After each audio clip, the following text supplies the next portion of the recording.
Hello everyone, welcome to today's session. Good evening. I hope I am audible. Yeah, okay, fine.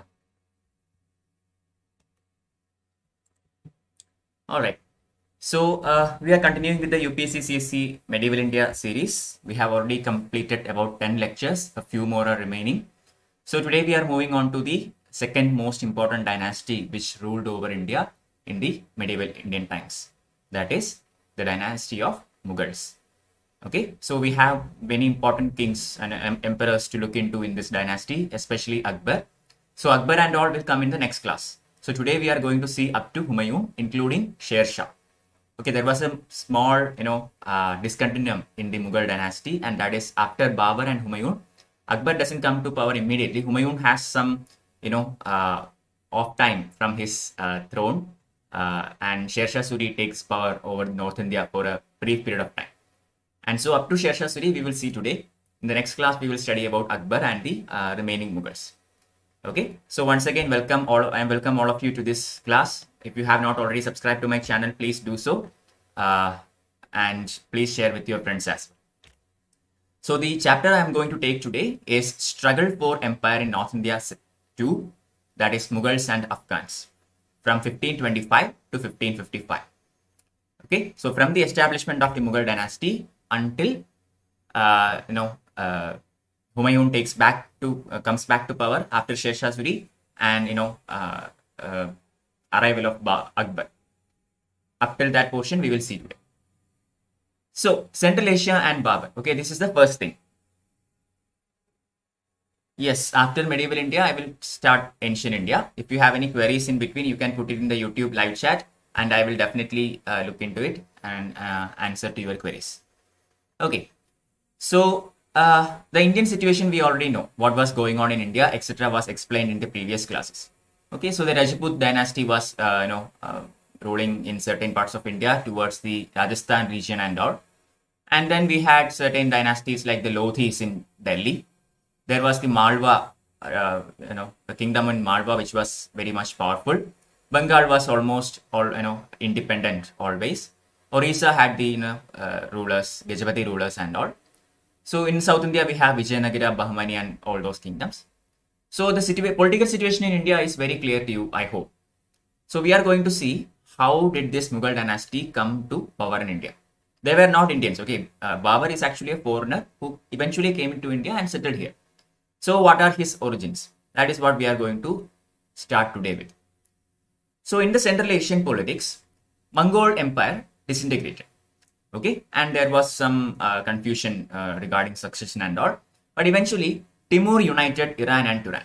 We have already seen this. Timur was one of the greatest rulers in Central Asia, and he was able to carve out a very strong empire in Central Asia, in the regions of Iran and Turan, and he united it. But eventually, in 1405, he died, and his grandson, Shahrukh Mirza, okay, he was also a very capable personality, and he was able to keep together this huge empire. Okay, he give patronage to various artists, and all such important personalities, nobles, etc., etc. And due to his administrative and patronization, Samarkand and Herat became the cultural centers of West Asia. All right, Samarkand and Herat, two important cities in the Central and West Asian politics. These two cities came to its peak under Shahrukh Mirza. But eventually, the Timurids declined rapidly, and during the second half of the 15th century, largely owing to the Timurian tradition of partitioning their empire, this dynasty became extremely weak. Okay, Timurians has this particular practice.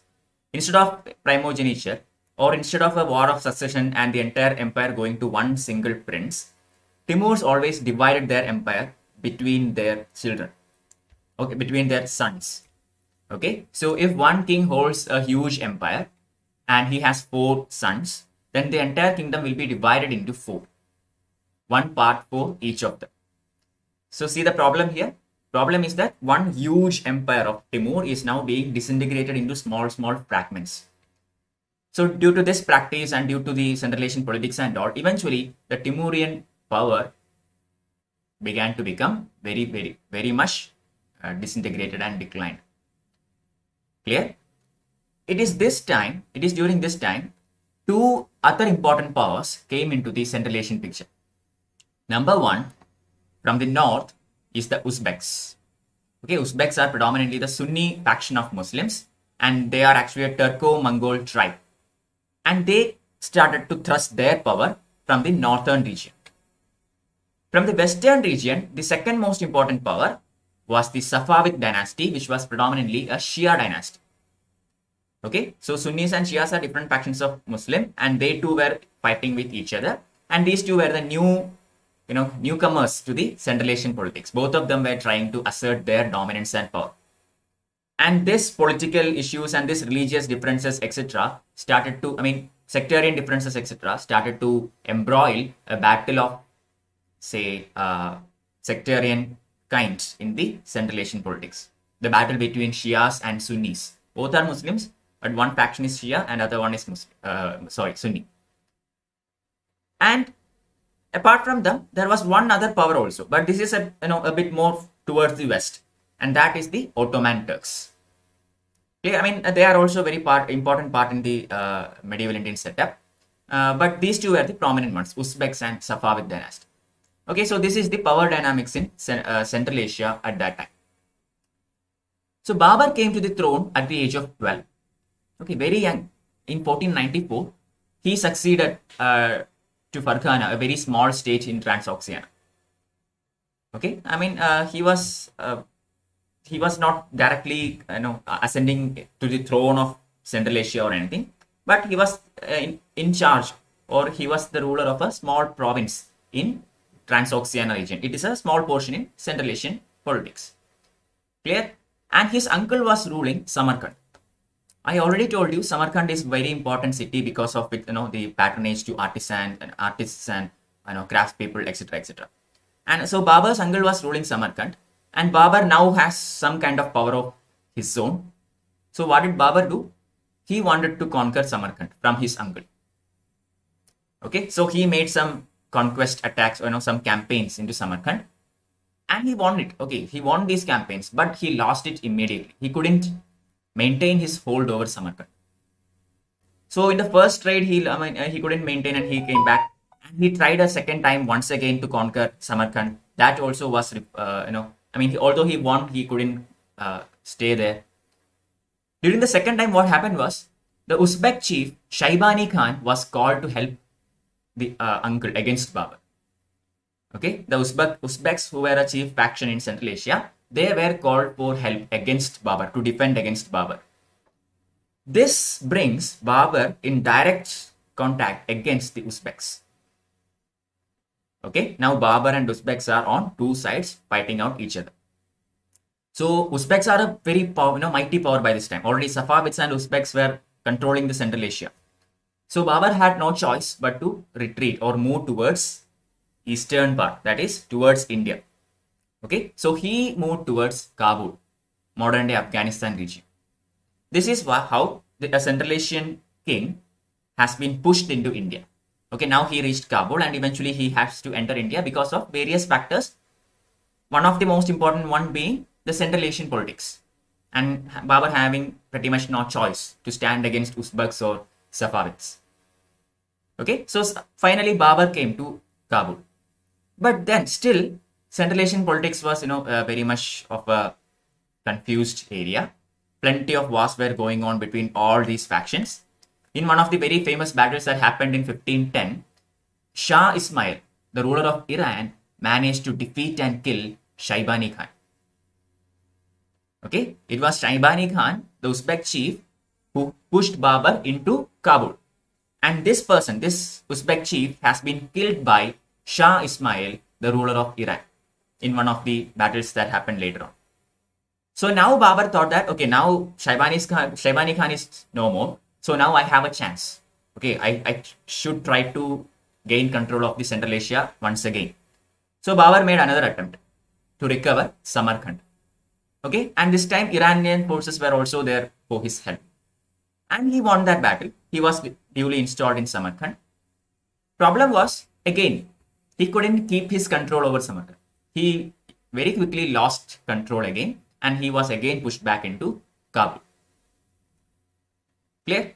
So, his helper, okay, the person who helped him into this campaign, Shah Ismail, he too was defeated by the Ottoman Sultan in 1514. So basically, Uzbeks became the masters of this entire region. Alright, the Iranian forces were defeated by the Ottoman Turks. Babar was again defeated by the Uzbeks who were trying to reconquer Samarkand. So overall, Uzbeks got in the charge of the entire Transoxiana region, and Babar had no choice but to look for some other territories. And this is what led him to India. Okay, so what are the reasons of Babar looking into India? Most important reason, just like any other Central Asian king, Babar too was attracted by India's fabulous wealth. India was a land of wealth. Okay, temples, say the kingdoms and dynasties which existed before, everything, all these things were extremely wealthy. We have already learned about that. Okay, in the previous classes, we talked about Muhammad of Ghazni invading India plenty of times and plundering and looting. Somnath temple was looted. And no huge amounts of loot and bounty was taken by all these people. So even then, despite all these things, still India was a land of fabulous wealth. This is the prime attraction that India posted to Babar. Number 2, Timur had not only carried away vast treasure and many skillful artisans who helped him to consolidate his Asian empire and beautify his capital. He also annexed the regions in Punjab. Okay, Timur being Babar is actually a descendant of two factions. In his mother's side, he is a Mongol. Okay, Babar in his mother's side is a Mongol. And on his father's side, he is a Timur. So Babar has lineages from both these very strong, mighty, powerful dynasties. And Timur, when he united the Central Asian region, had conquered up to Punjab. Okay, he even came to India and plundered Delhi. We already studied that in the previous session. Okay, so in his India invasion, Timur had managed to conquer up to Punjab. So Babar knew that his up to Punjab, is Timurian land. And him being a descendant of the Timur has the right over all these territory. This is another attraction which brought Babar looking into India. Clear? Because of him being a descendant of Timur, he thought that he had this right to attack or say to have a claim towards the Punjab region. Another reason why Babar coveted the Punjab Paraganas was the mere income of Kabul. Kabul is a region in Afghanistan, okay, very dry area. The productivity of the region is very low. So with the few amount of resources that is available to him there, he cannot manage such a huge army, or he cannot expect to pay income to his soldiers or anything.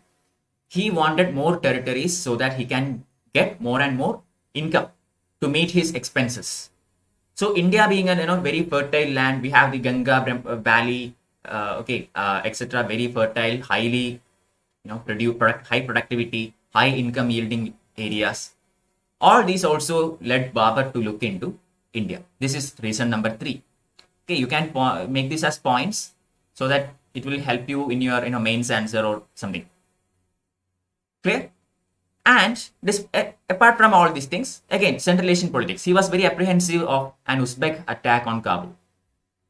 Uzbeks were on constant battle with Babar, and Babar was right now staying in Kabul. So he was expecting an attack from the Uzbeks also. So he did not want to attack such a mighty dynasty, and he knew that he wouldn't stand a chance. So in order to prevent such an attack, he had to consolidate his power. And he found that India is a very good place to take refuge and a suitable base for preparation against an impending Uzbek attack.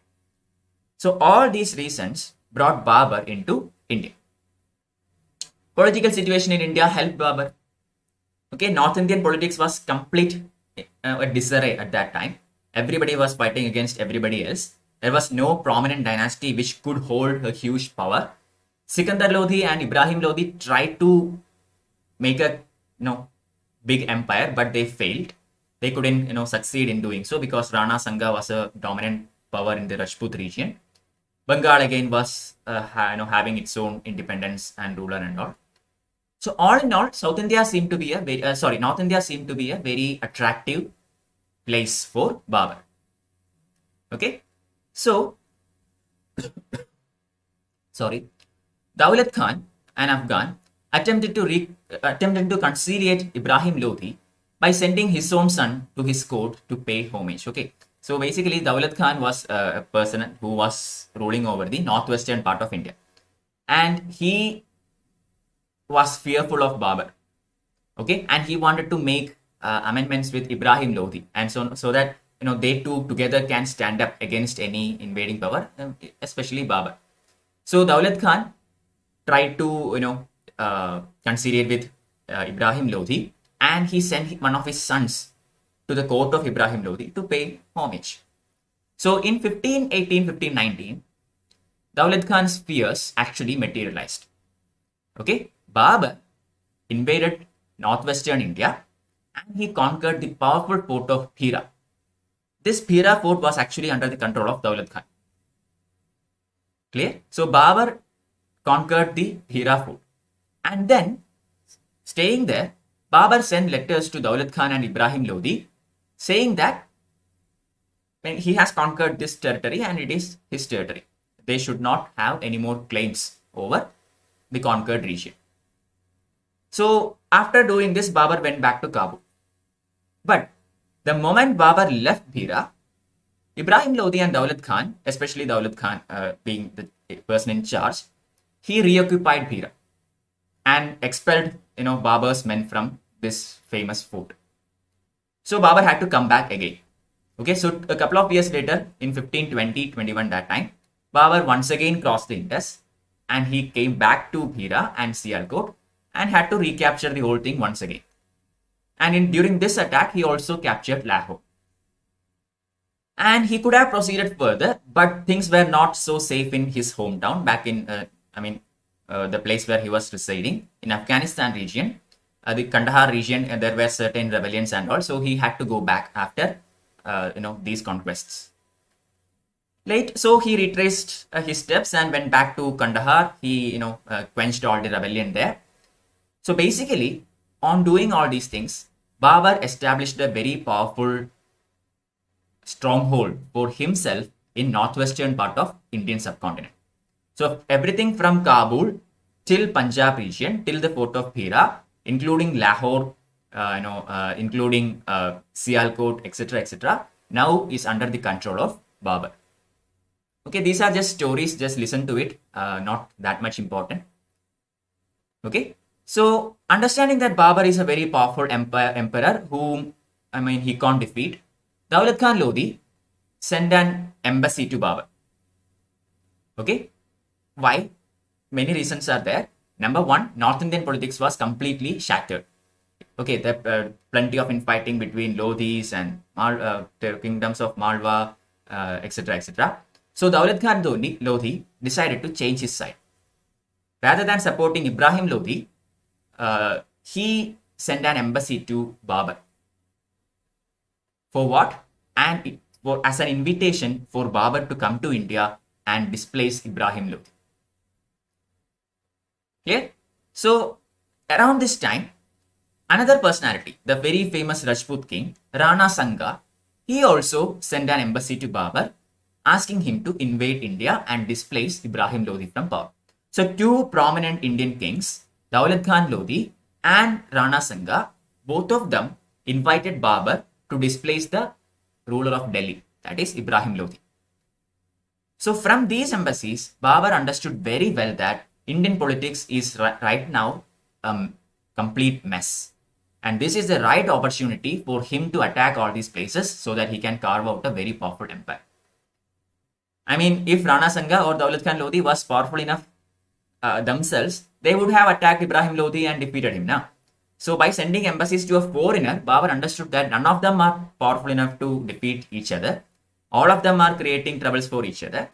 So now he has a real chance of fishing in the messed waters. Clear? So this opportunity was taken, in a very judicial manner by Babar. In 1525, while Babar was at Peshawar, he received the news that Daulat Khan Lodi has changed sides again. Okay, so Babar was ready to invade India upon these invitations and all. So in 1525, when Babar came up to Peshawar in current modern day Pakistan, Daulat Khan Lodi changed sides once again and went to the side of Ibrahim Lodi. Problem was, Babar had a very mighty, powerful army trained in the Central Asian manners. So, on arrival of Babar's army, the army of Daulat Khan didn't even bother to fight. It basically melted away. And Daulat Khan submitted himself defeat, and he was actually pardoned by Babar. I mean, a full-fledged battle is avoided. Okay, so Babar took it. It became easier for him. Why? Because of one other reason. By avoiding such a war and by allowing a pardon to Daulat Khan Lodi, now Babar has an even more stronger army. Okay, Daulat Khan Lodi's army is also now among the army of Babar. So now his army has been enlarged by a considerable size. Clear? And within 3 weeks after crossing Indus, Babar became the master of Punjab region. So he took control over the entire region of Punjab. So next stop is Delhi. Okay, now Ibrahim Lodi and Babar are face to face. And this led to the inevitable battle on 20th April 1526, commonly known in the history as the First Battle of Panipat, between Babar and Ibrahim Lodi. So these two met at Panipat. Okay, Panipat is basically a place. Okay, it is a battlefront. It is a very good place to organize a battle, a very plain ground. So most of the historic battles were held in Panipat. Most of them are very known to us also. The first battle, second battle, third battle, etc. We will study all of them eventually. In this very, decisive battle, Babar was outnumbered. Okay, I mean, even though he had all these, gentlemen added to his army, still, compared to Ibrahim Lodi's army, Babar was considerably outnumbered. So there is, certain stories regarding how this battle went and all. That is not too much important to us, but I think you might have watched in some movies and all, where Babar actually, dug a trench in front of the army, and behind that he kept lots of carts. Okay, large number of carts were, put together, and in between all these carts, small holes were kept in order for his soldiers to fix the artillery and all, and so that it is a defense and an offense at the same time. Not much important to us, but I think you have heard this story and all. And he also had some master gunners which he brought from Ottoman region. Okay, so a very powerful artillery overall.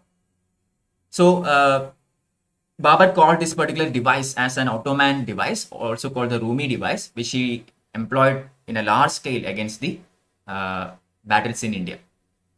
So Babar had also secured the services of two Ottoman master gunners named as Ustad Ali and Mustafa. Remember their names, it is very important. Ustad Ali and Mustafa were Ottoman gunners who helped Babar in the first battle of Panipat and later also in the eventual battles that accompany. So historians believe that this is one of the first instances when gunpowder was used in such a fashion in a battle in India.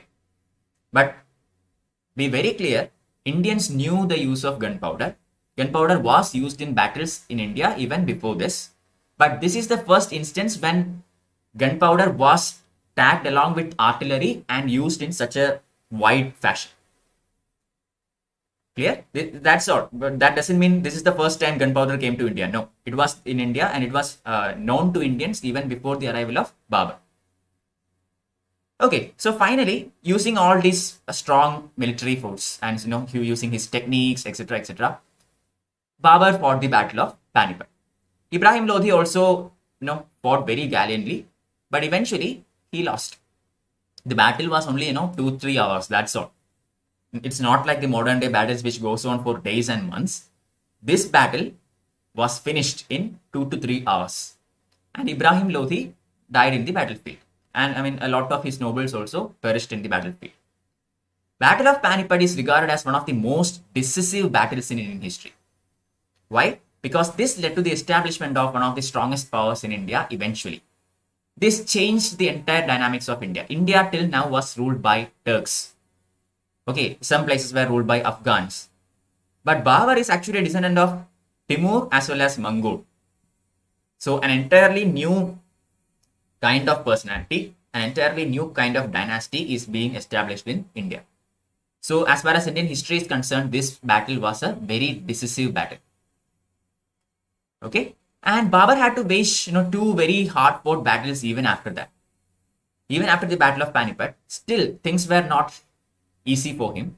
He had to face certain other powers also. For example, Rana Sanga of Mewar, and later on with Afghans also. We will look into that eventually.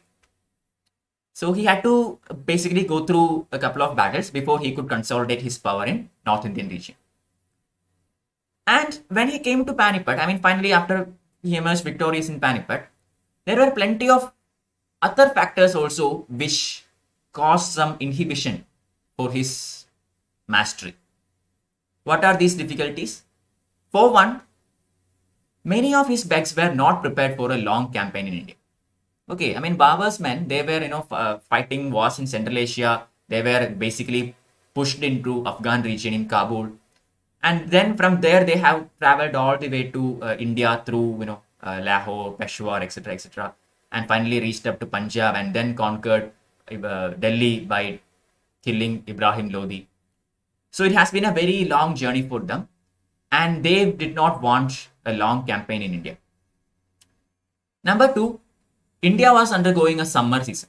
Okay, North Indian summers are extremely harsh. And this climate or this weather demoralized his army. Three, they were extremely far away from their home.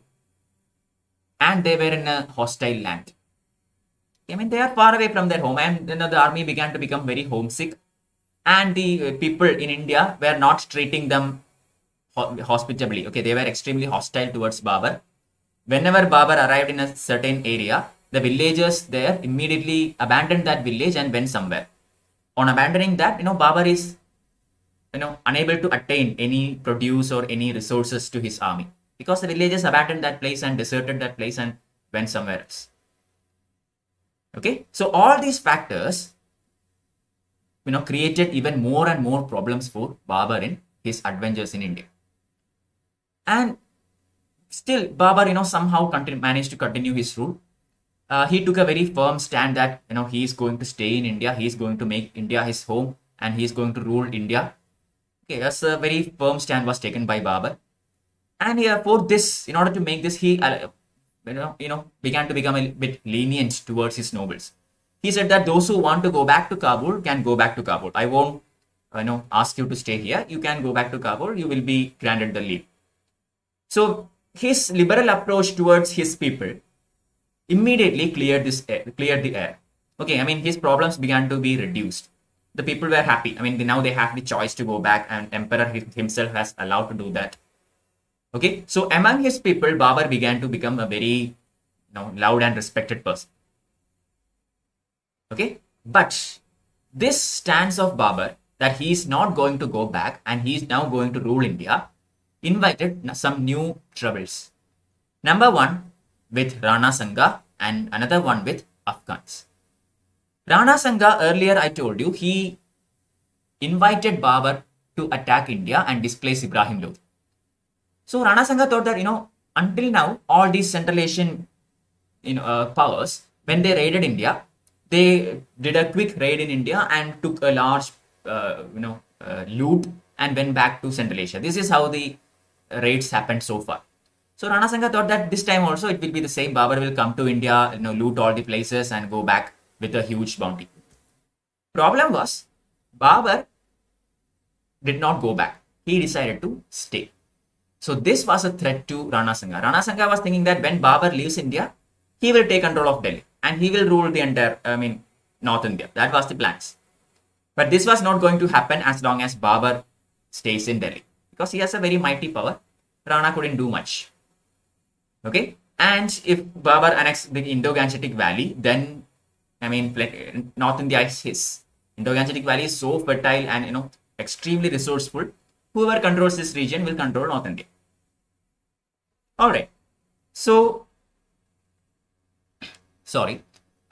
Basically, many Afghans, including Mahmud Lodi, the younger brother of Ibrahim Lodi, and certain Rajput kings, the rulers of Mewat, okay, Ilasan Khan Mewati, and a lot of other Rajput kings, all of them supported Rana Sankar. They did not want a foreign ruler to come to India and rule India. Rana Sankar was the local person, I mean Indian origin, and he was a very powerful person. I mean, most powerful among the other Indian chiefs. So everybody rallied behind Rana Sankar. Indians finally managed to put up a joint front, irrespective of their differences. So again, another battle was inevitable. In this battle also, Babar was outnumbered. Rana Sankar's army was much higher, bigger, much larger than Babar's. And this battle took place in a place called Kanwa.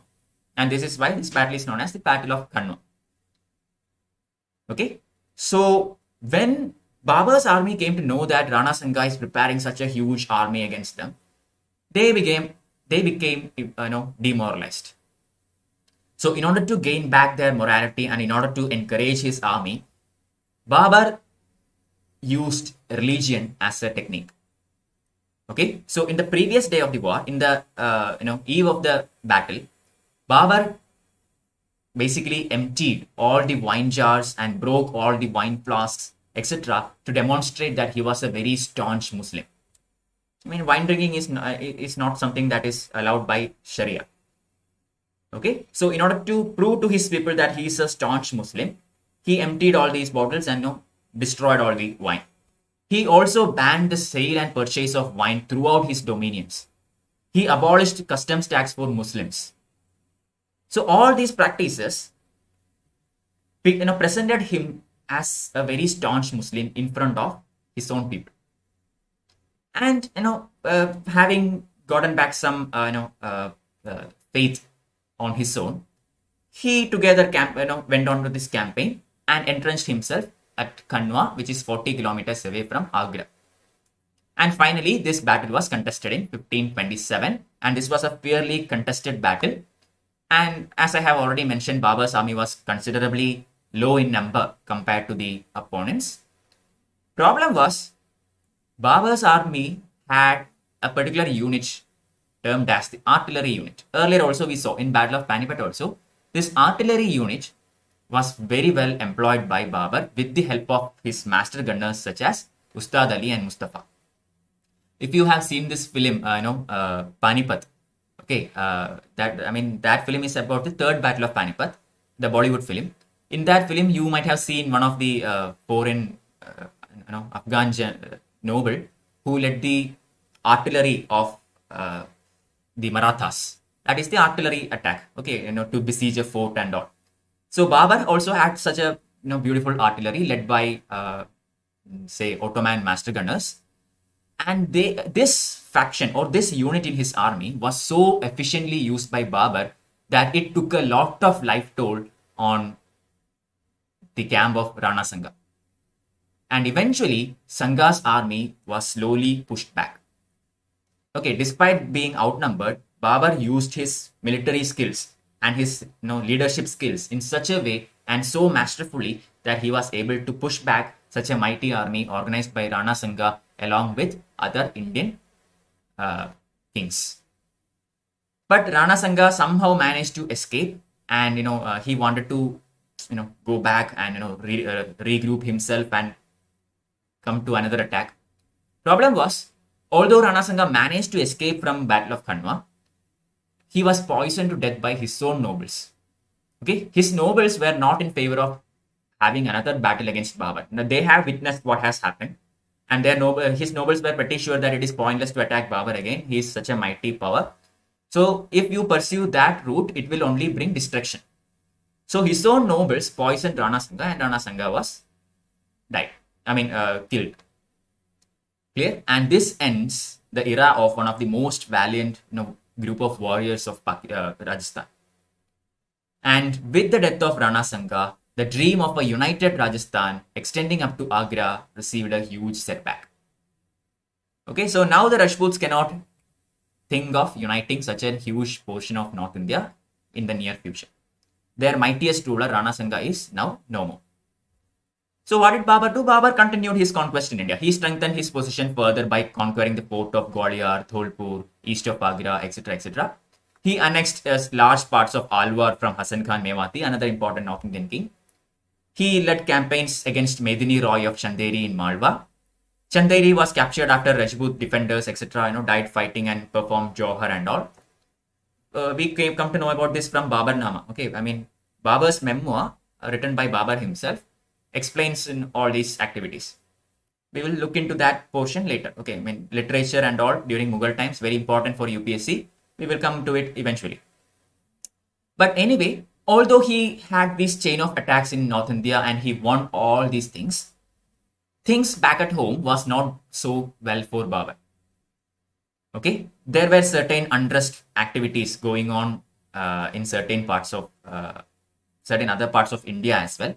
For example, the Afghans in the eastern Uttar Pradesh region were causing some troubles for Babar. So now he had to put a stop to the Afghan ambitions as well. I already told you, the two major factions which rallied against Babar were one led by Rana Sanga and other led by Afghans. So he defeated Rana Sanga thoroughly. Now the second most important faction that he has to deal with are the Afghans. So now we are going to see what happened between Babar and Afghans. Any questions? Good evening, Satya. Many more medieval kings tries to connect themselves to powerful lineage or descent. Is this anywhere related to the idea of kingship? Yes, but only problem is, I mean, say for this Balban, etc., they just claimed it. Okay, I mean, we can't historically prove that Balban was a descendant of legendary kings from Middle East or anything. But Babar was clearly a descendant of these two dynasties. It's not just a claim; it is a fact. Okay, he was not just merely making the claim. In his mother's side, Babar is Mongol, and his father's side, he is Timur. Okay, that is something very well established, historically a fact. So that is not a boast like Balban or some other thing. But to answer your question, yes, most of these kings were trying to establish strong lineages so that they can claim the power to rule. Okay, being a part of such a lineage, they have that kingship or this idea of divine kingship in them, that so that they can have that validity to rule over these places. That is true. Just like the Hindus only. Okay, the Hindus obtain such validity from Brahmins. The Kshatriyas obtain that validity from Brahmins. Similarly, Muslims get that from their ancestors. Okay, from claiming certain important lineages, etc., etc. Moving on, Afghans. So eastern Uttar Pradesh, was fully a very confused region. The Afghans were causing constant irritation to Babar, so he had to do something with it. All right. So in eastern Uttar Pradesh was still under the domination of Afghan chiefs who had tendered their allegiance to Babar, but were prepared to throw him off anytime. So Afghans, they were very, opportunists. Okay. So initially they made some peace with Babar, but they were waiting for that opportunity to overthrow him.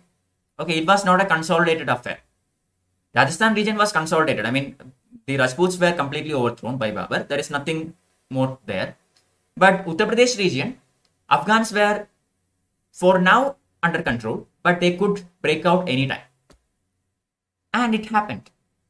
Afghan Sardars were being backed by Nasrud Shah, the ruler of Bengal, who married a daughter of Ibrahim Lodi. So Nasrud Shah is basically related to Ibrahim Lodi because he married his daughter. So Ibrahim Lodi has been killed by Babar. So obviously Nasrud Shah is against Babar. So Bengal is also backing Afghans. Clear? Another personality, Mahmud Lodi. He is a brother of Ibrahim Lodi and he fought against Babar at Kanwa, etc., etc. This personality was very well respected among the Afghans. Okay, for putting up a fight against Babar and mightily facing against him in Kanwa, etc., etc. Mahmud Lodi had a very good, impression among the Afghans. I already told you, in the Delhi Sultanate, all the dynasties except the Lodhis are Turks. Lodhis are Afghanis. So Mahmud Lodi, being a brother of Ibrahim Lodi, who is an Afghan, also is an Afghan. So this personality, who also fought Babar in this mighty battle, had a huge, popularity and respect among the Afghan nobles in North India. So what did these Afghans do? They hailed Mahmud Lodi as their king, or as their ruler. So Babar now has to face the combined forces of Afghans and Bengal at a place called Ghagra. This is the Battle of Ghagra. Okay, Ghagra is a river, you know that. In the banks of this river, this battle happened. Okay, between Bengal and Afghans together against Babar. And this battle, did not end in a very decisive fashion. We can say that Babar won this battle, but it was not that decisive.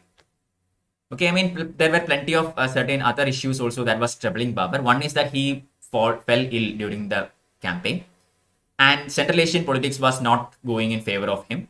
So what did Babar do? Babar decided that he will, for now, temporarily make up a agreement with the Afghans and go back and settle his affairs in Central Asia. So he very quickly made an agreement with the Afghans in North India and went back. And according to this agreement, the North Indian rulers, Afghans, etc., accepted Babar's suzerainty, but acted almost independently. Okay, the suzerainty is just nominal. Just for the agreement purpose, they accepted it. But for all practical purposes, they were independent. And Babar did not try to assert his dominance at this point of time, because Central Asia was a mess, and he had to take control of the affairs there before he can continue any further in India.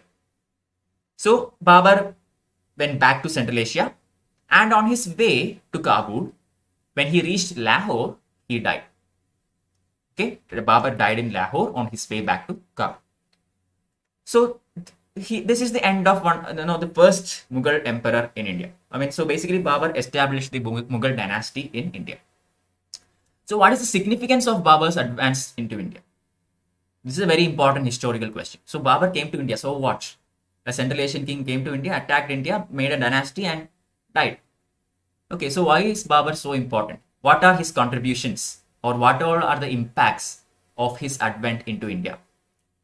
For the first time, after the downfall of Kushan Empire, Kabul and Kandahar became integral parts of India. Number one. Very important point. Kabul and Kandahar, these are regions in the modern day Afghanistan. And since the time of the Kushana Empire, okay, in ancient India, we will study about Kushana Empire when I take ancient India. So during the Kushana Empire, the person who ruled India, that is in and around Delhi, also had control over Kabul and Kandahar.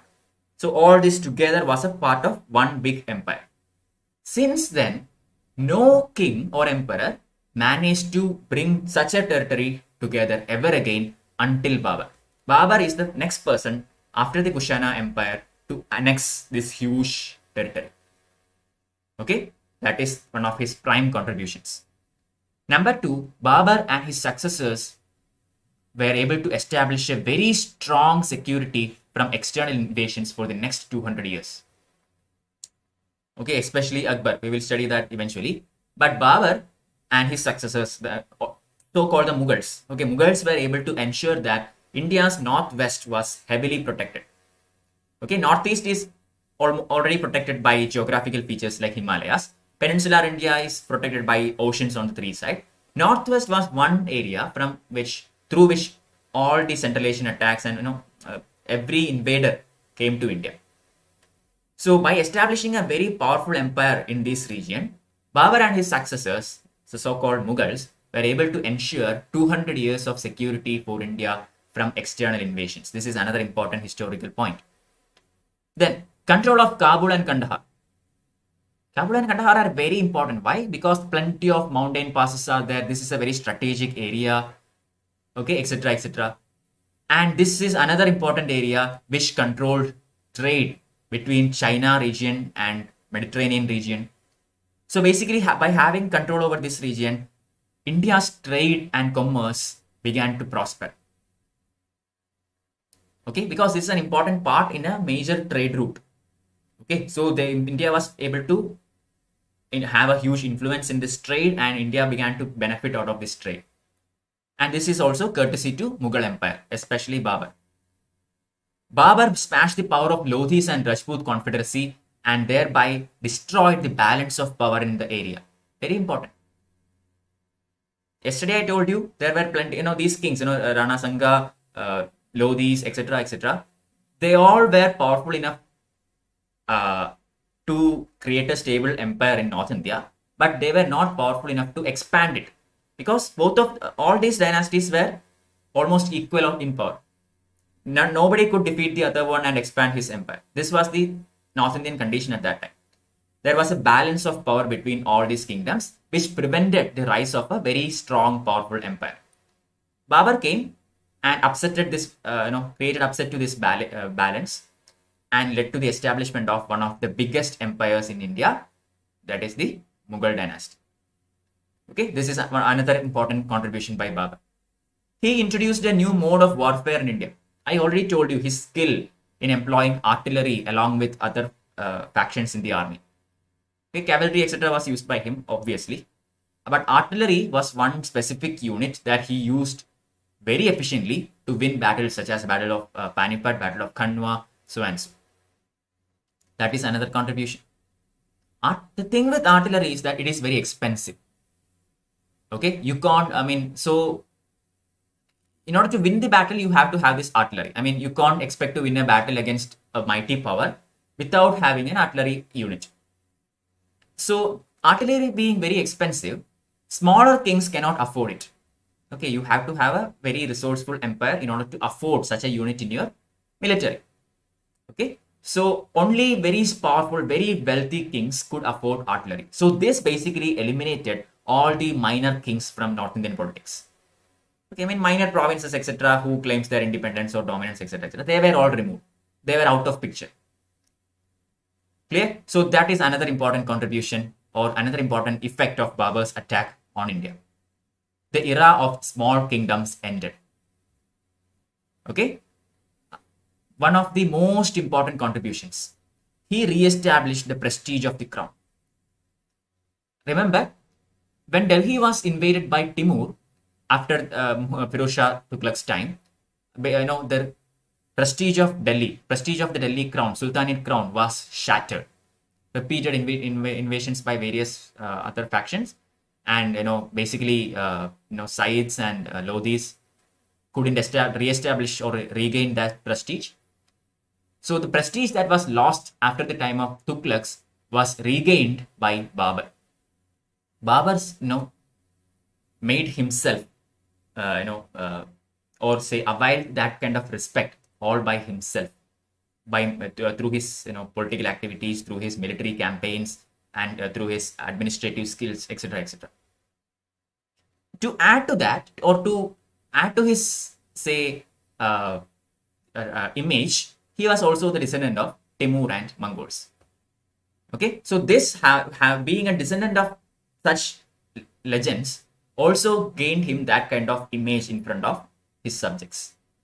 So other important people, say other nobles and other such people, never tried to interfere with Babar or never tried to claim a superior role against Babar. Why? Because Babar is the descendant of Mongols and the descendant of Genghis Khan and Timur, etc., etc. So by heritage, Babar is definitely superior to any of other nobles. So they all accepted Babar's suzerainty and they all accepted Babar as the ruler. Clear? That helped him. His lineage helped him in establishing stability to his empire. Okay, and Babar had some very good personal qualities also. Okay, he was ready to help his men, his soldiers, anytime they wanted. So there is a story which goes on to say that when Babar was traveling from I think towards Kabul, there was heavy snow and all, and the horse cart, the wheel of his cart actually got stuck in the snow. Okay, and his people were trying to push it out from that ditch and all, and taking the snow away and all. And Babar himself came out of the his cart, and he himself picked up a tool and started to help them. in clearing the snow. Okay, so I mean, and on seeing Babar, all of his nobles and his beks also came out from their carriages, and they also started to help in clearing all these things. So, despite being the ruler of a huge dynasty, Babar was still very much a down-to-earth person. So, his personal qualities also gave him a huge, or gained him a huge respect among his people. Clear? But despite these qualities, you have to understand that he was a very strict and disciplinarian ruler. Okay, I mean, he won't let things pass by. He was extremely strict in his activities, his policies, etc. And he made sure that it happened according to his wishes. Okay, and occasionally he also had certain streaks of very cruel attitude and etc. etc. I mean, the historians believe that that is something that he obtained from the Mongols. Mongols had this very cruel and crude attitude, right? Wherever they went, they plundered, they looted, and they basically massacred lots of people in their campaigns. And Babar, being a descendant of Mongols in his mother's side, may have inherited some qualities of Mongols. Okay, so he had that phase as well, but not always. It came up occasionally only. Babar was an orthodox Sunni. Okay, he is a very orthodox Sunni personality, but he was not bigoted or led by religious divines. You cannot call Babar a religious bigot. We can call, say, Sikandar Lodi a religious bigot. Okay, but Babar was never a religious bigot, though he was an orthodox Muslim. His court was free of all theological and sectarian conflicts. So, in Central Asia also, there was plenty of clashes between Sunnis and Shias and all. But in Babar's court, Sunnis and Shias were all allowed, and it was free of any kind of sectarian strife. It was predominantly Muslims only. Okay, his court was filled with more or less Muslims only. But still, the factional fighting within Islam was, it never occurred in his court. Or at least Babar was able to prevent that from happening in his court. But he also used religion for achieving certain political goals. For example, he declared the battle against Rana Sangha a jihad and assumed the title of a Ghazi after the victory. Okay, so in order to destroy Rana Sangha in the Battle of Kanwa, Babar, put the idea of jihad in front of his people. Okay, so it is a sacred war to protect Islam. So basically, by remodeling the Battle of Kanwa as a jihad in front of his people, he used religion for political gains. Okay, but again, here he is not trying to create a communal war or anything. He is just using this to moralize his army and using that as something that you can take advantage of, and to keep the army moralized and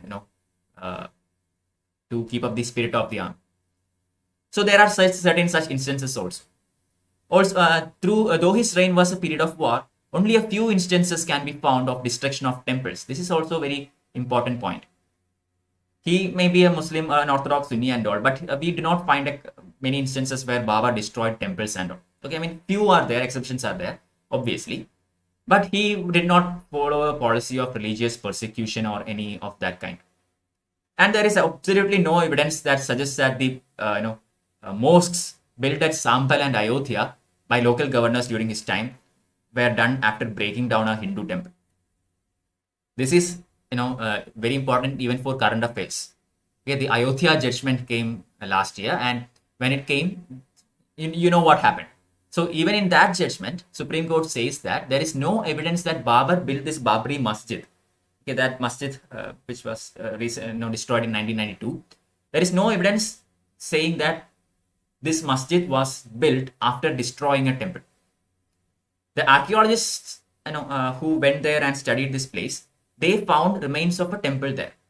Okay, so there might temple is definitely have been had existed in this place earlier, in Ayodhya earlier, and it could have been ruined of say a lot of factors, maybe climate, maybe some other factors, whatever. And Babar may have built a mosque in that place. That's all. There is no evidence which says that Babar destroyed this temple or vanquished this temple and then build a mosque over that place. Clear? I hope you understood that. And in the Supreme, you can read the Supreme Court judgment in the Ayodhya case that also says the same thing. Okay. Babar was deeply a very learned personality in Persian, Arabic, Turkish, etc., etc. Turkish was his mother tongue. Okay, so he was a very learned personality.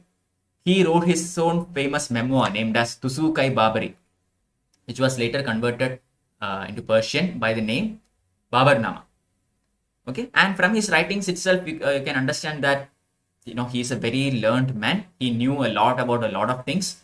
Very able personality, very able administrator. He was also a very keen naturalist. Okay, he was very keen on studying flora, fauna, etc., etc., and he established lots of gardens. And he established the tradition of building gardens as a part of the empire. He introduced the new concept of state, which was to be based on the strength and prestige of the crown. That's true. Okay, strength and prestige of the crown was vital in Mughal Empire, and this was another new concept established by Babur. It's not based on religion. The state is not based on religion. State is not based on, say, any other sectarian strifes or anything. It is purely based on the strength and power of the crown.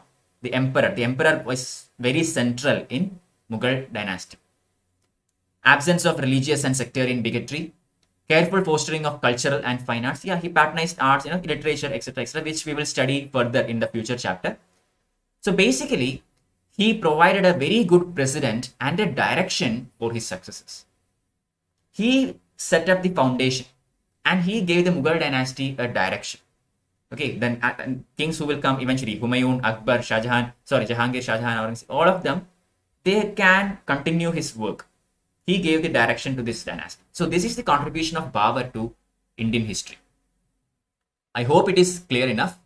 Now we are going to see Humayun, but before that, let me check if there are any questions. What is the difference between old NCERT 11th medieval and this book now taking? 11th standard old NCERT, more or less it's the same. Some additions are there here and there, that's all. But in the old NCERT 11th textbook, it starts from Mughals all the way to modern India. And I think the other part up to Delhi Sultanate is part 1, and I think it's in a different class. Basically, it's the same textbook, okay? But certain paragraphs are extra in this textbook, that's all. More or less, it's about 95% the same, exact textbook. Do we see Babar as invader in the sense we call Ghori or Ghazni? No. I mean, again, this answer is very same. I mean, they were all attracted to India because of the same reasons. I mean, at least some common reasons were there. All of them were attracted to India because of the wealth they saw in India. All of them came to India because the North Indian politics was a mess. Lots of infighting between Indians, etc., etc. Okay, in that sense, yes, they were all invaders. The difference happens that the others, Ghor and Ghazni, everybody came to India for wealth alone. They were not planning to annex India at all. Okay, they went back after their affairs and with a huge bounty. But Babur, because of his situation in Central Asian politics, he had more or less no choice but to stay in India. Because his land in Afghanistan was not fertile enough to produce as much resources, he had to look for lands which had resources. This also forced him to stay in India. So there are other factors which creates that difference between Babur and other previous invaders. Okay. So, Humayun's conquest of Gujarat and the tussle with Sher Shah. This is the, after this we will study about Sher Shah also, and today's class ends there. Tomorrow we will look into Akbar and end of Mughal dynasty. Okay. So, Humayun succeeded Babur in December 1530 at a very young age of 23 years. Okay, at the age of 23 years, he became the emperor of Mughal dynasty. But obviously, he too had plenty of problems. Babur did not consolidate the empire as such. Okay, he actually conquered a huge territory in North India, but things were not properly consolidated. Afghans were still causing trouble. Nobles were still causing trouble. There were some rebellions in the Kabul region and all. So he had to settle all these affairs. So at the very young age itself, Humayun had a lot of responsibility on his hands. He had to take care of all these things. Administration has not yet been consolidated. Finances were also not so good at this time. Afghans were not yet subdued. There was the Timurid legacy of partitioning the empire between brothers. This is also very important. Okay, Babur, being Timur on his father's side decided to practice the Timurian method of succession also. Okay, and according to the Timurian method, which I already explained to you, the empire is actually divided among the sons. So just think about it. Babar came to India and made an empire all on his own. Okay, he did not inherit the empire from his father or anything. He had to create this empire on his own. And this is not yet properly consolidated.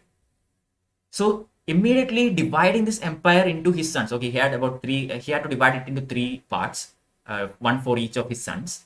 So if he had to divide this North Indian empire into 3, what would have happened? Just think about it. The entire thing would have been collapsed within a day, right? I mean, once this is partitioned, it will be very easy for the Afghans or the Rajputs or any other power to easily attack one by one each of these parts and take control over the North Indian politics. So you cannot afford to divide the empire. But at the same time, they have to practice this Timurian method of succession also. Okay. You have to understand another important point here. This is the only time when we see in the Mughal rule this method of succession.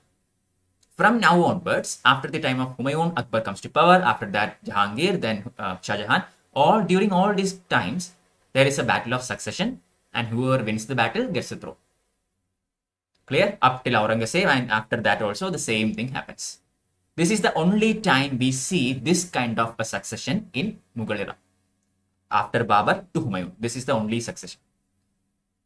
Clear? So what did Babar do? Babar counseled Humayun to deal kindly with his brothers. Okay, I mean, he is going to give the entire empire to Humayun so that he can have maintain this vast empire. But do treat your brothers properly. Clear? Instead of partitioning, give them certain territories. I mean, Humayun will be the main emperor, but give proper parts of the territories to his brothers also. So Humayun also went ahead with it. Kabul and Kandahar were given to Kamran. Kamran is Humayun's younger brother, and Kamran was given the charge of Kabul and Kandahar. But the problem was Kamran was not happy with this. Kabul and Kandahar, as already mentioned, is not a resourceful region. They are very strategically important regions, but it won't gain you enough resources to administer. So he was not happy with these poverty-stricken areas, and he wanted more. So he himself marched towards Lahore and Multan and annexed it. What did Humayun? Humayun was already in a very awkward situation. He had to consolidate his power in Delhi. He had to keep his nobles intact. He had to take care of the Afghans who were creating trouble. So Humayun actually allowed his brother Kamran to keep it. Okay, I mean, you don't want to have a war with Kamran at this point of time. So let him keep it. So Kamran, after annexing these regions, he accepted Humayun's suzerainty. Okay, Humayun is the emperor of India, but I will keep these territories. So at least for now, there is some temporary peace in that region. So Humayun can focus entirely on other issues. So Humayun had to deal with the rapid growth of Afghans in the eastern region and the growing power of Bahadur Shah in Gujarat. These two were the prominent headaches of our Humayun. Afghans in the eastern side, that is Uttar Pradesh, Bihar region, and then the king of Gujarat, that is Bahadur Shah. In 1532, at a place called the Dadra, Humayun defeated the Afghan forces, and he besieged the very famous fort, also known as the Gateway of East India, that is Chunar Fort. Okay, a prelims question. Chunar Fort is actually known as the Gateway of Eastern India, the most powerful fort in the Eastern Indian region. And Humayun besieged this fort. Clear? At this time, when this happened, this fort was actually under the control of Sher Khan. Sher Khan is basically Sher Shah. Okay, Sher Khan is a very prominent Afghan Sardar, and he was a well-respected personality as well. And he was the ruler of that fort when Humayun besieged this fort. So, after a couple of months of siege, Sher Khan persuaded Humayun to allow him to retain this fort. In return, he promised to be loyal to Mughals and sent one of his sons to the Mughal Mughal court as a hostage. Okay, if the siege continues, the Afghans will have no choice but to surrender, and it won't end well for the Afghans. So Sher Khan tried to persuade Humayun for peace. He said that I will accept your suzerainty, and I will send one of my sons to your court. You can keep him as a hostage, but please allow me to retain this fort. So Humayun thought, why not? He had accepted the suzerainty, so that if this part is clear, then now he can focus completely on Gujarat. Okay, northwest is a bit stable at this point of time because Kamran and Humayun came to an agreement. Now in the eastern side also, if Sher Khan's offer is accepted, trouble is, at least for some time, it is settled. So he can focus all his energies into Gujarat. So Humayun accepted this offer. This was a blunder, but he accepted it anyway. Okay, and his position Agra was also a bit of creating anxious. But why? Because there were certain rebellions going on in Agra region also. Anyway, the rapid increase in the power of Bahadur Shah of Gujarat and his activities in the areas bordering Agra was creating alarm in the Mughal throne. According to some legends, Rani Karnavati, the widow of Rana Sanga, sent a Rakhi to Humayun seeking help, and Humayun guarantee responded. So this is a story. We do not have any proof of this. According to some legends, Rani Karnavati, she is actually the widow of Rana Sanga. She actually sent a Rakhi to Humayun asking Humayun to come and help her, in preventing this Gujarat army from taking over power. And Humayun, being a gentleman, gallantly responded to that request. This is just a legend. Okay, we do not have any adequate proof for all these things. Maybe true, maybe not. I don't know. Okay, so Humayun decided to go to Gujarat and conquer Gujarat. So due to this fear of the arrival of this Mughal army, Bahadur Shah passed a treaty with Rana, leaving the fort in his hands. Okay, whoever was ruling that region, Bahadur Shah, rather than creating more trouble to that Rajput region, managed a treaty with them. He gave that fort back to the Rana and settled the affairs there. And during the next year and a half, Humayun spent his time in Delhi building a new capital named as Dinpana. Okay, so Gujarat affairs are also settled for the time being. Okay, Gujarat ruler has withdrawn from the Rajput region and go back to his own territory. So at least for some time, there is a bit of a peace in that Western Indian region also. So overall, Humayun has managed to bring up some sort of, say, peace in his empire, although it's not settled, although it's not consolidated yet. Okay, so what did he do? He went back to Delhi and he started to create a new capital.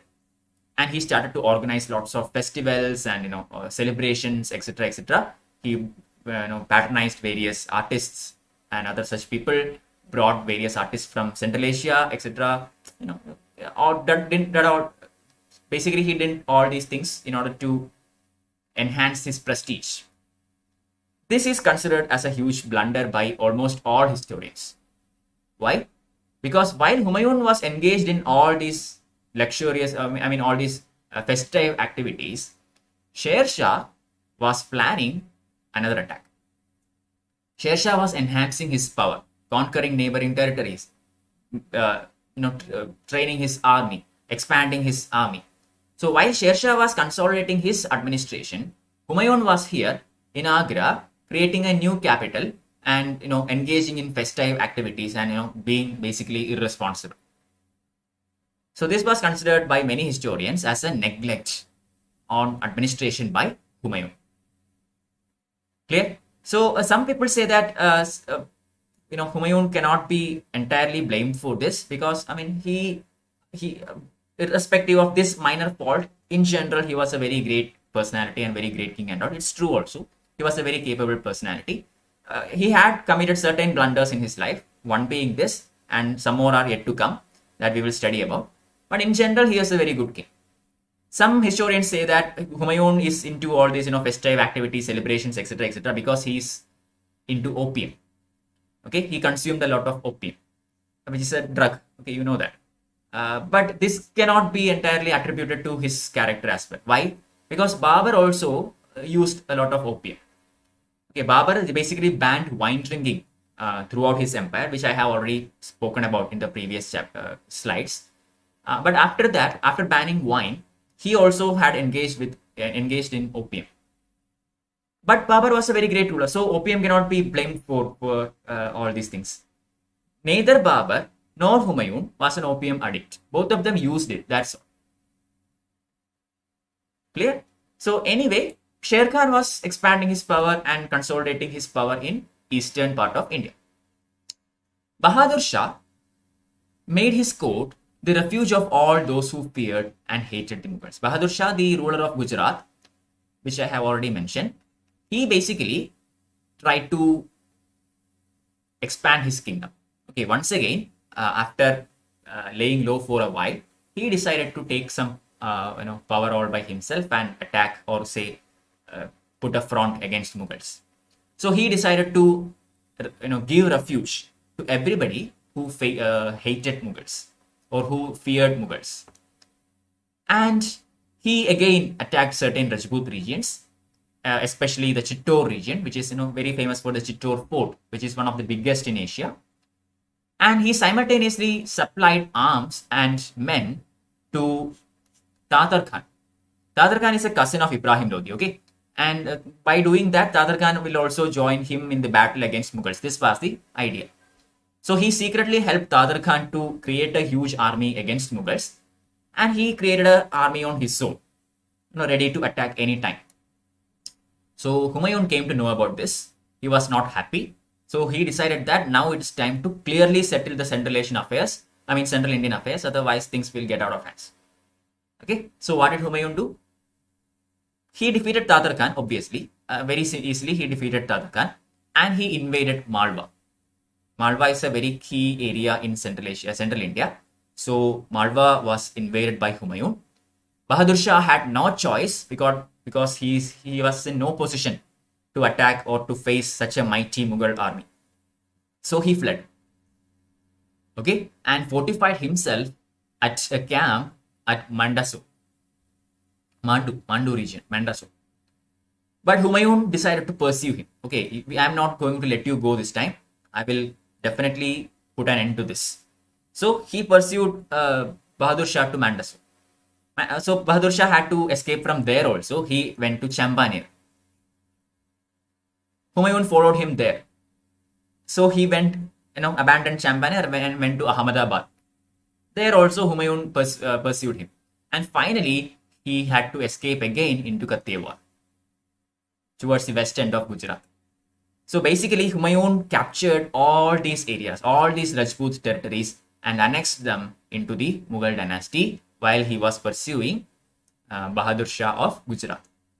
So the rich provinces of Malwa, Gujarat, and large areas of Rajasthan, the regions of Champanir, Mandu, everything came into the hands of Mughal rule. Okay, so Humayun successfully established a very large empire, or expanded his empire towards Western India. Problem was, as soon as he did this expansion, he immediately lost all these things also. Both Gujarat and Malwa was pretty much lost immediately. What happened now? Humayun placed his younger brother, Askari, along with Kamran, he has other two more younger brothers. So his younger brother Askari was given the command of Gujarat. Problem was, Askari was not at all an experienced personality. Okay, and the nobles in Gujarat were the Mughal nobles who were appointed in Gujarat were extremely divided among themselves. Also, the people of Gujarat loved their initial king. Okay, they did not want the Mughals to rule them. So there were plenty of popular uprisings against Askari. The nobles also were creating huge troubles for him. So all in all, also he was inexperienced. Okay, so overall his position was very much in a awkward position that Askari became very much anxious, and he decided to return to Agra. Okay, he can't control Gujarat anymore, so I am going back to Agra. So when Humayun heard this news that Askari is coming to Agra, he and his nobles were afraid. Okay, I mean, what's going on? Is Askari coming to conquer Agra and take throne on himself? Okay, that could be something, na? His brother is attacking him to put a claim to the throne. This could actually might materialize. But that was not the case. Askari was just fed up with Gujarat and he was just going back to Agra. That's all. So what did Humayun do? Humayun, thinking that Askari is going to attack him, he went towards Askari with a huge army. And in Rajasthan, they met each other, and they Humayun understood that Askari was not going to attack him or anything, and he along with his brother went back to Agra. Clear. So now what is the situation? Both Malwa and Gujarat is gone. Askari came back, na? So if along with Askari, Humayun went into Gujarat and settled the affairs there, then Gujarat will still stay within Mughal Empire. But instead of that, they both went back to Agra rather than going towards Gujarat. So basically, Gujarat and Malwa is gone.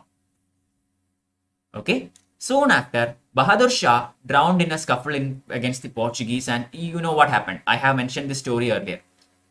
Okay, in Gujarat, what happened was Bahadur Shah entrenched into a controversy with Portuguese, and there were some meeting going on in a Portuguese ship, and that Portuguese ship basically sank. Okay, and all the Portuguese governors and Portuguese personalities in that ship died, and Rana Sanga was trying to Bahadur Shah was trying to swim towards the coast, but he drowned himself and he also died. So basically, by the death of Bahadur Shah, all the remaining danger that was from the Gujarat region came to an end. Okay, after Bahadur Shah, we do not come across a strong ruler in Gujarat who could actually put against a strong front against Mughals. So no more threats from Western India. That is a good news for Humayun. But now, although there is no threat from Western India, Eastern Indian things are getting very much out of hands. Okay, by the arrival of Sher Khan, also known as Sher Shah Suri. That is what we are going to see, the last topic for the day. But we have to look into his administration, etc., etc. So a few more slides, and then we will stop. Any questions? Humayun proved to be less efficient than his father, or Humayun faced more instability and a strong opponent as Sher Shah. Humayun made lots of judgmental mistakes. Okay, that let's put it that way. First of all, Babar was well experienced and well versed in all kinds of troubles. Okay, I mean, he was doing his affairs in Central Asia from where he was pushed back. So he had fought plenty of battles there. He know what he's doing. Clear, he had plenty of experience in all those things before he came to India. He was an expert in all kinds of things. He was literature, military tactics, artillery tactics, everything. So he knew what he was doing. He had that vision. Humayun, on the other hand, although he was experienced, he made many judgmental errors on rating his enemies. Also, the rule of succession created a huge problem for him. If there was no such rule, and if the entire thing went into Humayun's hand, he could actually ask any of his brothers to give him their armies and and go to war. The entire Mughal army, which is divided into 4 units under his brothers, if all those units are united, Mughal army will be basically invincible. But the law of succession worked against him. So that was a blunder. Similarly, trying to consolidate Eastern affairs and then letting Gujarat go. So many judgmental errors in Humayun's part. We can't say that he's a weak ruler or anything. But compared to Babar, yes, Humayun is definitely a weaker ruler. Compared to Babar and Akbar, Humayun is a weaker ruler. It is like saying, in Mauryan Empire also, we have Chandragupta Maurya, Bimbisara, and Ashoka. So considering Ashoka and Chandragupta Maurya, the person in the middle is not so great. But if you look at that person, he is good. Same happened here. Humayun had a great son, Akbar, and a great father also, Babar. So compared to them, he might appear weak, but on his own, he is pretty weak. Okay, so what happened with Sher Khan? Sher Khan had further strengthened his position by this time. I told you, while Humayun was creating Dinpana and celebrating festivities, Sher Khan was strengthening his position. Afghans from everywhere in India rallied behind him. Okay, Sher Khan is an Afghan, and he had that might and power and ability. So all the Afghans united behind Sher Khan. Okay, Sher Khan was very intelligent. Okay, I mean, he knew what he was doing. He had a clear plan. He did not take a fight with Mughals. Okay, so he continued to profess this loyalty towards Mughals, but at the same time, he systematically planned to expel Mughals from India. Okay, so as long as he accepts the suzerainty and be loyal and appear loyal and all, Mughals won't attack him. So he has peace, and he used this time to create plans to expel Mughals from India. So shortly after Humayun's return to Agra, Sher Khan defeated the Bengal king. Okay, when Humayun and his brother Askari came back to Agra, Sher Khan expanded his kingdom towards Bengal. So Humayun was alarmed by this news. Okay, you can't allow Sher Khan to capture Bengal. Bengal is a very fertile region, one of the most productive regions in India. So if Bengal goes to Sher Khan, that is a considerable setback for the Mughal dynasty. So Humayun marched against Sher Khan and besieged the fort of Chunar towards the end of the year. So what did Sher Khan do? Sher Khan abandoned that plan and he captured by treachery the powerful fort of Rohtas. Chunar is gone. Chunar is gone to Humayun. Okay, I mean, there is no point fighting him. So he treacherously, instead of trying to fight there, he captured another powerful fort, that is a fort of Rohtas, where he kept his family in safety. Okay, he captured this very strong fort and he kept his family there. So his family is safe, so he can do whatever he wants now. Then he invaded Bengal for a second time. Okay, when Humayun started to look into other affairs, a second time Sher Khan again invaded Bengal and he captured Gaur. Gaur is the capital of Bengal at that time, and he captured Gaur. So basically, whenever Humayun let go, or whenever Humayun lost his focus, Sher Khan made the most of it. So if you compare Sher Khan and Humayun, definitely Sher Khan is a better general, Sher Khan is a better administrator, Sher Khan is a better planner, Sher Khan has a better vision. Overall, Sher Khan is a better ruler compared to Humayun, undoubtedly. So whenever Humayun let his grasp a bit free, Sher Khan made the most out of it. Okay, so Sher Khan made an offer to Humayun that he would surrender Bihar and pay an annual tribute of 10 lakh dinars if he was allowed to keep Bengal. Okay, I mean, Sher Khan again trying diplomacy before battle. He said that if you allow me to keep Bengal, I will give Bihar to you and I will pay an annual tribute of 10 lakh dinars. But Humayun cannot accept this. Why? Because Bengal is worth much more than this. Bengal is one of the most fertile regions in India. Huge revenue is obtained from this region. So you cannot give away Bengal. So Humayun was not ready to give that. Okay, so what did Sher Khan do? I mean, now the battle is inevitable. Sher Khan also wants Bengal, Humayun also wants Bengal. So now you have to go for a war, no more diplomacy. So Sher Khan, he let Humayun advance into Bengal. Okay, come on, come into my territory. Okay, come advance as much as you want. So Humayun advanced into Bengal without any kind of opposition and occupied Bengal. Problem was, say if here is Agra and if here is Bengal, there is a long route now. What did Sher Khan do? Sher Khan interfered with this route. He cut off the communication between Agra and Bengal. So now the emperor is cut off from his capital. He can't send messages or receive messages, or he is completely unaware of what is happening anywhere else in the country. Again, Sher Khan is a better general. That is what we are seeing. Okay, so Humayun's situation started to become worse. Why? Because one of his younger brothers, Hindal, tried to assume the crown in Agra. So when this communication line was cut off, his other brothers wanted to assume power. And one of the brothers, Kamran, Hindal and Askari, these are the three brothers of Humayun. So Hindal tried to capture the throne in Agra. Okay, so what did Humayun do? Humayun managed to, somehow get his army into a place called Chausa. This is near Buxar. Okay, we already studied about the Battle of Buxar. Chausa is a place near Buxar, and Humayun somehow manipulated his army into going to Chausa without any kind of serious loss. Okay, and this actually shows Humayun's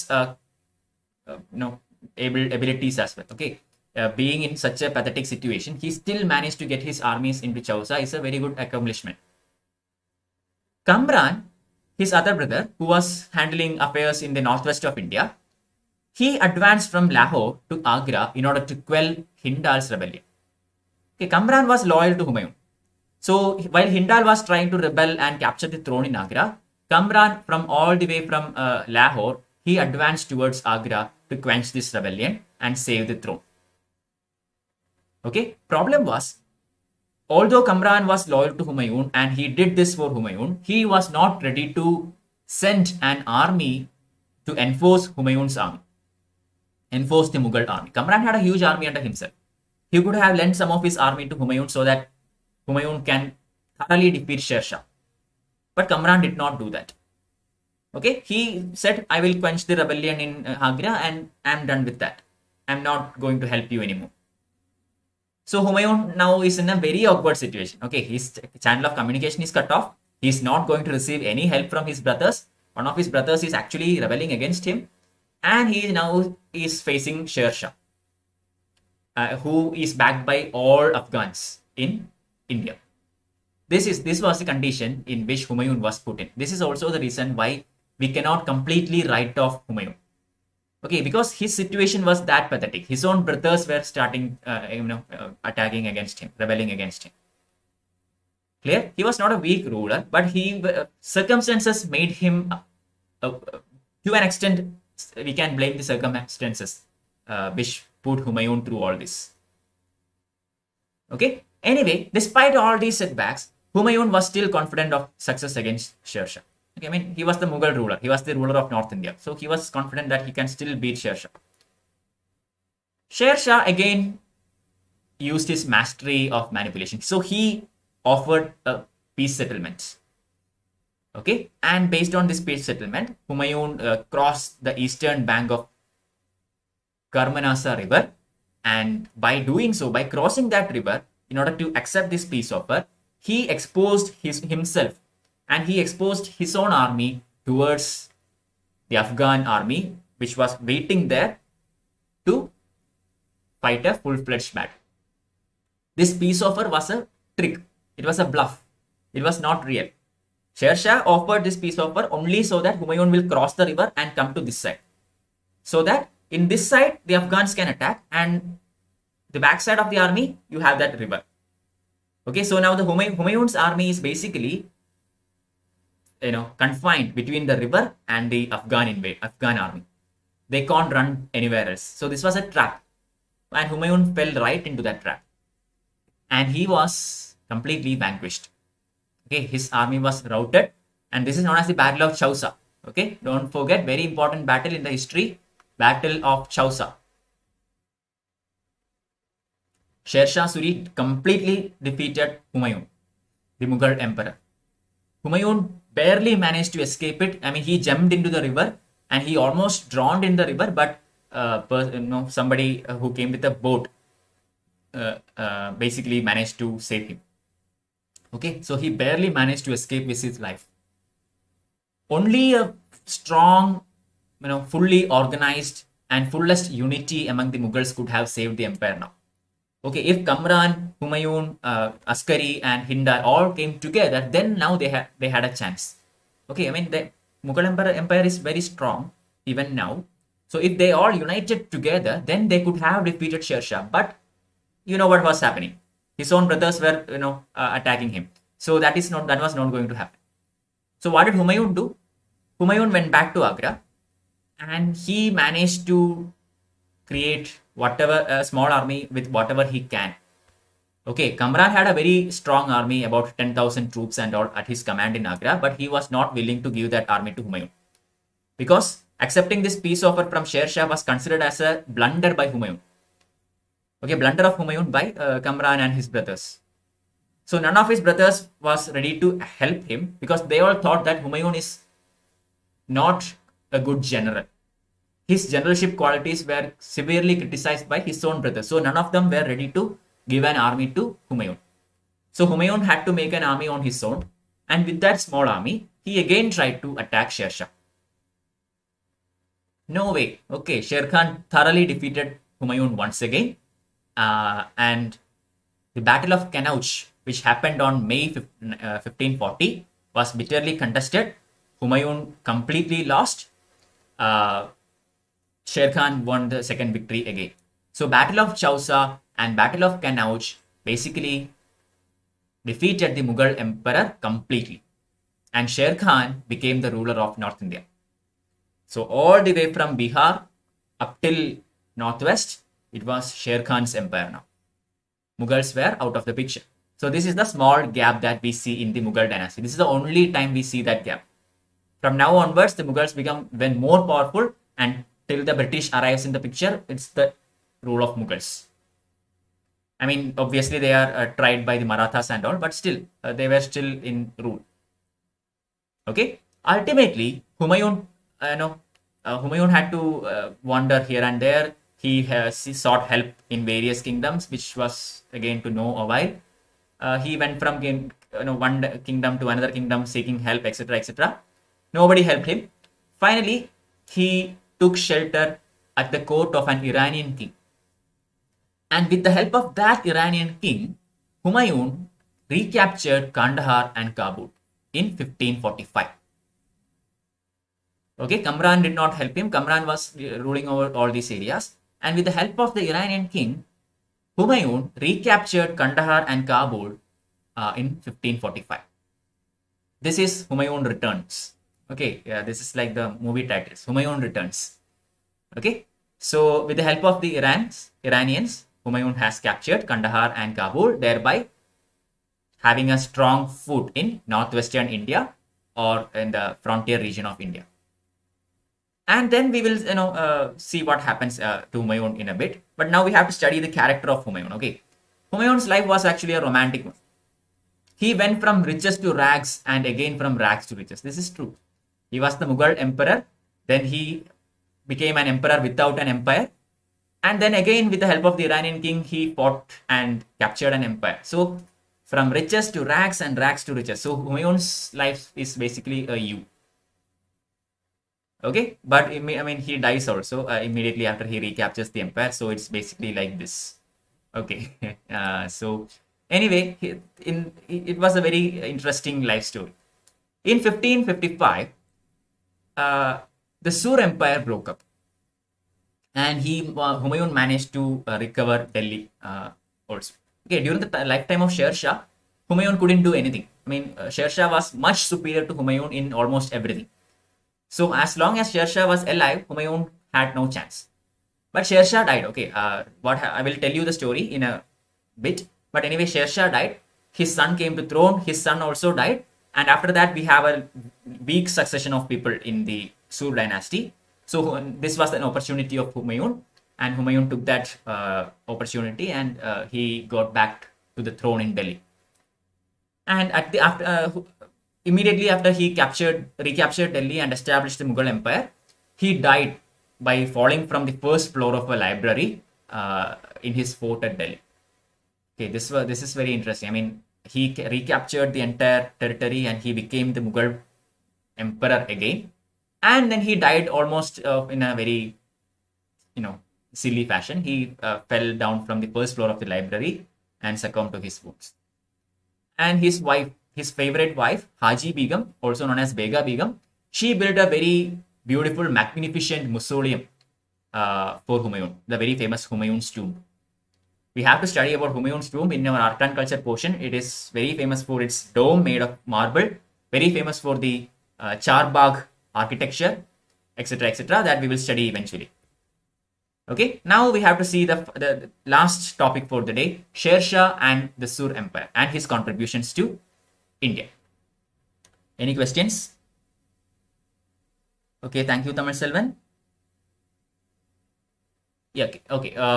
Let's continue. Sher Shah and the Sur Empire, that is between 1540 and 1555. I hope you have understood the Humayun region. Okay, Humayun's reign. What all happened? Now let's see what did Sher Shah do after defeating Humayun and till his death. 15 years. He defeats Humayun in 1545 only. So he basically rules for a very shorter time. Okay, 1545 to 1550. Only 5 years of rule we have from Sher Shah. The other 5 years, 1550, 55, is done by his son and all successors. Up till 1545, he had to fight plenty of battles with Humayun. Years are not important, but I'm just giving you for some information. That's all. Anyway, Sher Shah ascended to the throne of Delhi at a very old age. Okay, he came to the power at the age of 54 or so, around that. His original name is Farid, and his father was a small Jagirdar at Jaunpur. In basic information, not so much important. And Farid, because his father is a Jagirdar and all, he had very good experience in administration and looking after the revenue affairs, etc., etc. Okay, I mean, his father is a government official, so he knew what to do and how to do, etc. Title of Sher Khan was given to him because of his activities in the jungle. Okay, once he killed a tiger, and that is how Farid became Sher Khan. Okay, and soon, because of his administrative experience and all his abilities, etc., he emerged as the right hand of the ruler of Bihar. Okay, Sher Khan emerged into such a position that he commanded everything. Ruler of Bihar was basically a nominal person, and the real power was in the hands of Sher Khan. Okay, because of his own qualities, he was a self-made person in that region. Okay, and as a ruler, Sher Khan managed to rule the mightiest empires which had come into existence since the time of Muhammad bin Tughlaq. I have already mentioned, after the Mauryan Empire, the biggest empire that was ever occurred in India was the empire of Muhammad bin Tughlaq. And after the death of Muhammad bin Tughlaq, the next time such a huge empire comes under one power is under Sher Khan. Not Babar, not Humayun. It is Sher Khan who manages to make such a large empire after Muhammad bin Tughlaq. I mean, eventually Akbar manages to create a bigger empire, but for now it is Sher Khan. His empire extended from Bengal to Indus, excluding Kashmir. So entire North India was with Sher Khan. Okay, and Sher Khan, I mean, despite all these great qualities and all, there is a very dark spot in Sher Khan's career, and that is his Malwa campaign. Okay, I mean, in Malwa campaign, Sher Khan clearly won. He is a better general always, so he won. And Puran Mai was the ruler of the very powerful fort of Chanderi. Okay, and after besieging this fort, Puran Mai made a peace treaty with Sher Khan. I mean, basically accepted defeat. And Puran Mai in return requested for safe passage of him and his men. Okay, I will surrender this fort. Please allow me and my men to, proceed safely out from this fort. Sher Khan accepted this initially, but when Puran Mai and the men and women and children came out of the fort, he massacred them. Okay, so this is one instance where we see ultimate cruelty from Sher Khan. Okay, this incident is a black spot, a dark spot in his career. Apart from this one incident, overall Sher Khan is a very great personality, respected and loved by all of them. Okay, and in this battle, this is called the Battle of Samail. Okay, and in the Battle of Samail, the fate of Rajasthan was sealed, and Sher Khan took power of that region. And then after defeating Rajasthan, he looked into Mewar. That is another important territory. The Rana was in no position to attack, and so he basically gave away his territory to Sher Khan. That is the Chittor region. Okay, Rana gave away the keys of the fort of Chittor to Sher Khan. So now Sher Khan is ruling entire North India and also the West India, except Gujarat. Everything is under his power now. And he conducted many more campaigns and annexed various territories. And his last campaign was the campaign against Kalinjar. And while this campaign was going on, he was standing near a gun. Okay, he was an artillery gun, and this actually burst. Okay, this artillery gun actually, misfired and burst altogether. And Sher Khan was severely injured from this incident, and eventually he died out of this ear wounds. Okay, and in 1545, Sher Khan died. Okay, 40 to 45. So, sorry, from earlier I mentioned the wrong years. Sorry, here it is 40 to 45. Sher Khan rules. 45 to 55. The entire 10 years is his successors. Okay. Anyway, years are not important again. Let me just tell you that. Anyway, he died of the wounds he succumbed from the artillery burst. And Sher Khan was succeeded by his son, Islam Shah. He was also a very eminent personality, very able administrator who ruled till 1553. Okay, 8 years. From 45 to 53, it was Islam Shah's rule, very efficient ruler, just like his father. Okay, problem was, he had to spend a lot of his time in dealing with the rebellions raised by his brothers. Here also the same issue. He was also put in a similar situation as that of Humayun. He had to deal with his brothers who were constantly creating troubles. And there were tribal feuds again, among the Afghans also. Afghan nobles also. Okay, so he had to invest a lot of time into that. And Islam Shah also died in 1553. And after his death, in a very young age, the affairs in the Sur Empire went into a civil war, and weak successors. Basically, the Sur Empire broke up in the next couple of years. By 1555, Sur dynasty ended. Clear? And this gave Humayun an opportunity to return to India. And Humayun used it very well. He conquered Delhi and he re-established the Mughal power in the Delhi throne. Now the contributions of Sher Shah, just 3 more slides and it is done. So amongst the foremost contributions of Sher Shah was the re-establishment of law and order. That is true. Okay, he conquered Bengal, he conquered Rajasthan, various other areas, Mewar, etc., etc. He had established such a large empire and brought peace and stability in this huge region. That is one of his most important contributions. Number 2, he dealt very sternly with robbers, dacoits, and zamindars. He did not allow the zamindars to treat the peasants unfairly. He gave harsh punishments to dacoits and robbers so that the trade routes were always safe for passage. One of his historians, named as Abbas Khan Sarwani, he says that zamindars were so cowed down that none of them dared to raise the banner against him. Okay, Sher Khan established himself as the ultimate power, just like Alauddin Khalji, very centralized personality, and he managed to create that kind of impression in front of all his nobles and his rebels, etc. He also paid a very great attention in fostering of trade and commerce. He improved communication line in his kingdom. He restored the old imperial road and called it as the Grand Trunk Road. Okay, the Grand Trunk Road is built by Sher Shah Suri. I think we have studied this for quizzes in our LP school and all. So Sher Shah Suri is credited to have built restored this old imperial road. This road existed even before his time, but it was in a very pathetic condition, filled with robbers and dacoits and all. It was Sher Shah Suri who actually restored all this passage and made it into what we see today.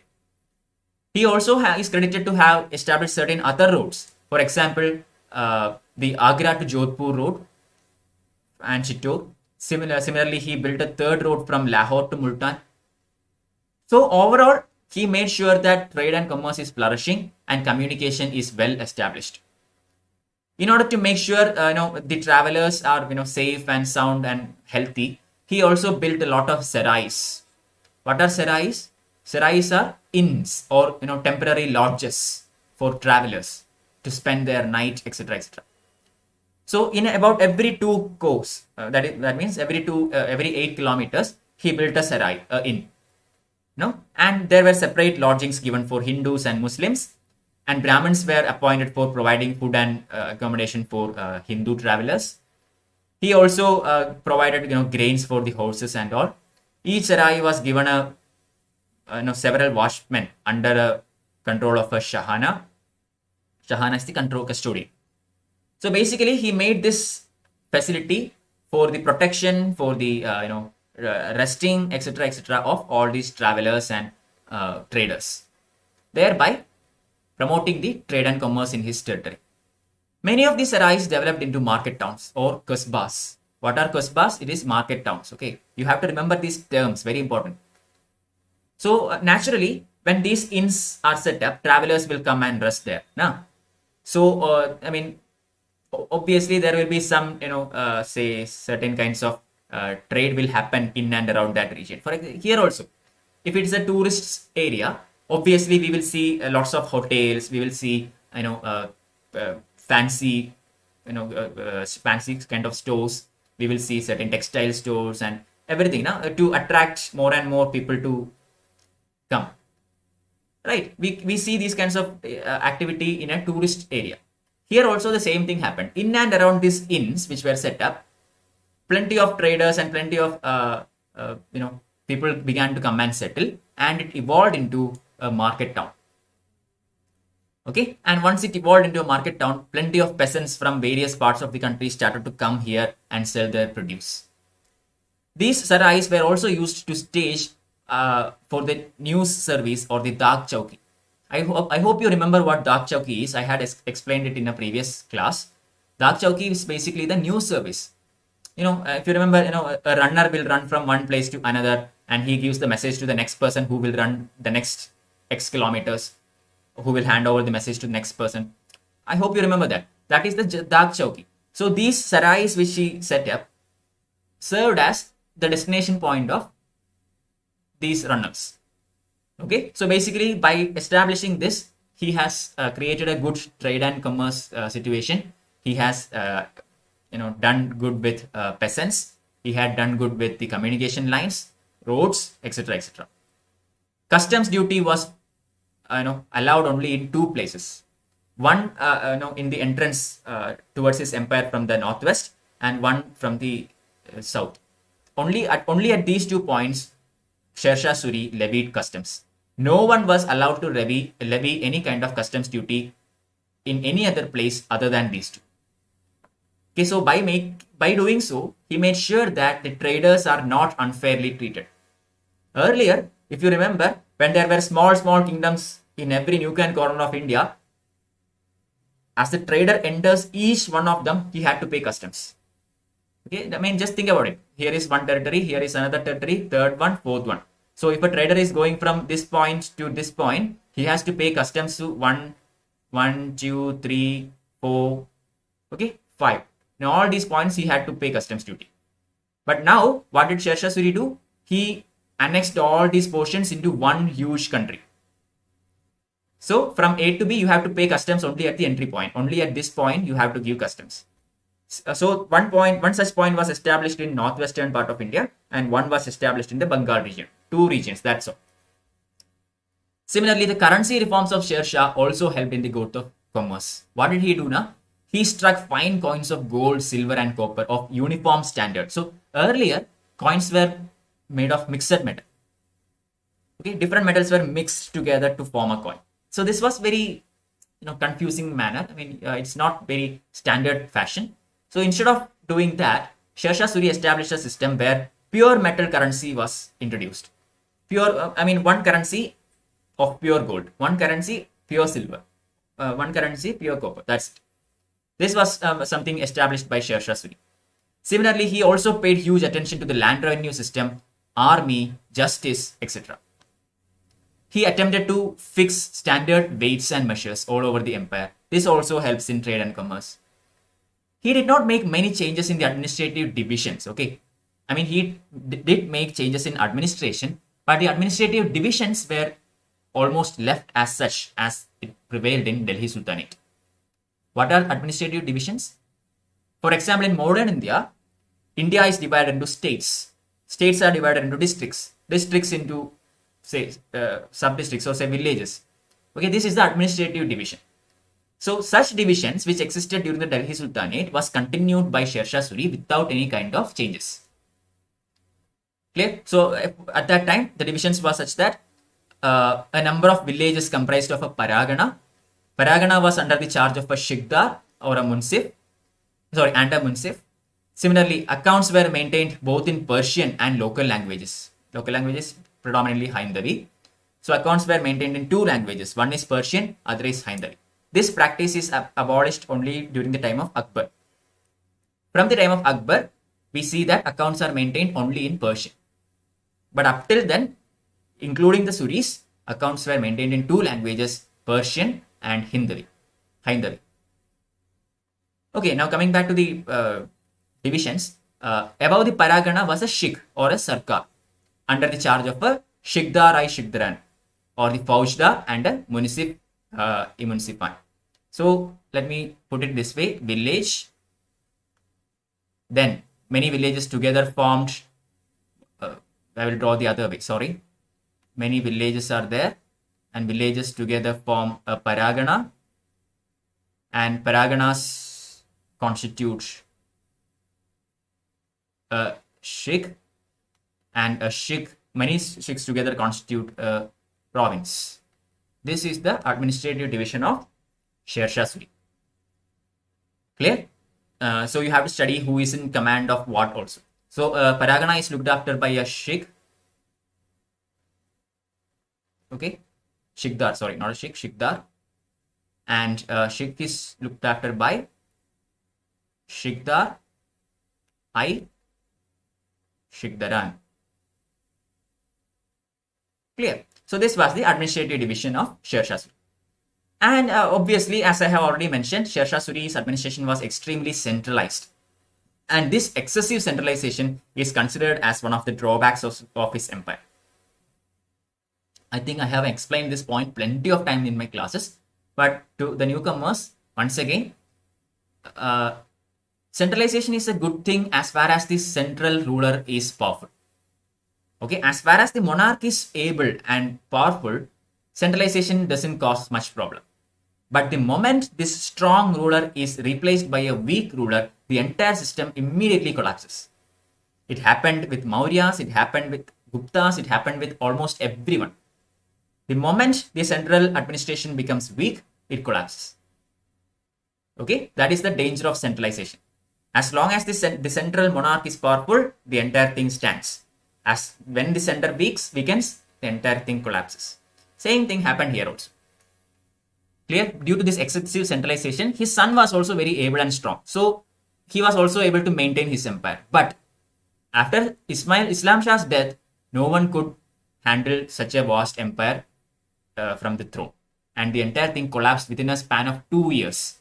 So you can understand how much centralized Sher Shah Suri's empire was. Okay. Now, regarding his land revenue, the produce of the land was no longer to be based on a guesswork. Okay, land revenue administration was done on various methods in Delhi Sultanate. But as far as Sher Shah Suri is concerned, he insisted on the measurement of the sown land. Okay, and based on this measurement, a crop rate was drawn up, laying down the state's share of different crops. And this rate is known as Ray. The crop rate during the time of Sher Shah Suri is known as Ray. Okay, so he did not want to guess anything. He insisted on the proper measurement of the sown land, and a crop rate was fixed for different crops, and the state's share was 1/3 of the produce. Again, very important. 1/3 of the produce was taken as state's share. Clear? Now, the lands were divided into good, bad, and middling. 3 types of lands: good, bad, and middling. And the average produce of all this was computed, and 1/3 of this is supposed to be given as state's share. The peasants were given the option of paying either in cash or in kind. Okay, they can either pay in cash or in kind, but the state preferred cash. Okay, cash was preferred, but even if you pay in kind, it's fine. What does in kind means? Instead of paying cash, instead of paying money, you can pay the goods. 1/3 of the crop you can give to the sultan. Okay, that is what's meant by paying in kind. Okay, so both these were accepted. The area sown, the types of crops cultivated, amount each peasant had to pay, all these things were properly recorded in a paper called Patta. Okay, this is Sher Shah Suri taking everything into his own hands. He made sure that everything is properly done. It's very strict, very able, very visionary kind of person. And even in order to guard against famines and other natural calamities, a cess at the rate of 2.5 seers per bikha was also levied. Okay, even now, government of India levies certain kinds of cesses, right, for the purpose of education, for the purposes of various other things. We had the Swachh Bharat cess, etc. earlier. So a kind of cess was also levied in order to avail the resources for a possible famine or a natural calamity. So look at the king, very eminent, very able. He is looking into everything.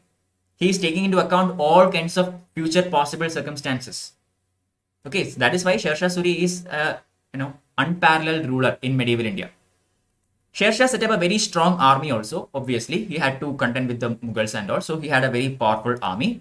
Every soldier was described in a chehra, and the dark system was also continued. I mean, chehra and dark system were introduced by Alauddin Khalji, if you remember. Both this were continued under the time of Sher Shah also. He set up cantonments at different parts of the empire, and a strong garrison was posted in each of them. What is a cantonment? Cantonment is basically a military area. Okay, an area decided and dominated by, administered by military. And cantonment boards were set up in different areas, and strong garrisons were posted there.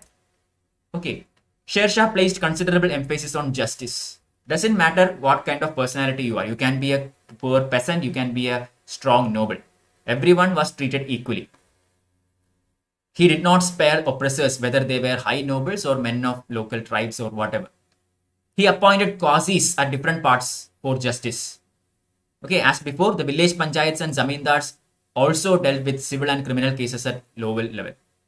So qazis, heads of village panchayats, zamindars, all of them were given their own positions and asked to impart justice without any kind of discrimination. His son, Islam Shah, is very famous for one contribution especially, and that is the codification of laws. Very important, please don't forget, it is not Sher Shah who codified the laws, it is Islam Shah, his son. And by doing so, he actually done away with the necessity of depending on a special set of people who could interpret Islamic law. Until then, you had to have a set of people, say ulama kind of people, to interpret Islam law, Sharia, interpret Sharia. But now you have a codified law. You don't need anyone to interpret anything. It is all codified in this book. You can refer it and impart the justice. Okay, and this was done by Islam Shah. In modern India, who is the person who codified laws? You have to tell me in the chat. Who is the person who codified Indian laws in modern India? At the end of this slide, I will look into the chat and I want the answer. I think all of you know it. Please write it down. Islam Shah also tried to curb the powers and privileges of nobles and to pay cash salaries instead of jagirs and all. Very able ruler, did very great things. Sher Shah was also a very great builder. Okay, plenty of medieval Indian rulers are good builders. Sher Shah built his own tomb. Okay, I think he was not so happy with his son, so he built his own tomb. Okay, I am going to die, so I will build a magnificent tomb for myself. And he built a tomb in Sasaram during his lifetime itself, and that's a magnificent piece of architecture. We will look into that later. Anyway, Sher Shah is the person who built the tomb of Sher Shah. Okay, don't forget that. And he also built a new city in the bank of river Yamuna. Out of it, only a few things are remaining now, and it is known as Purana Kila. Okay, so Purana Kila was built by Sher Shah, don't forget. He also patronized lots of learned men.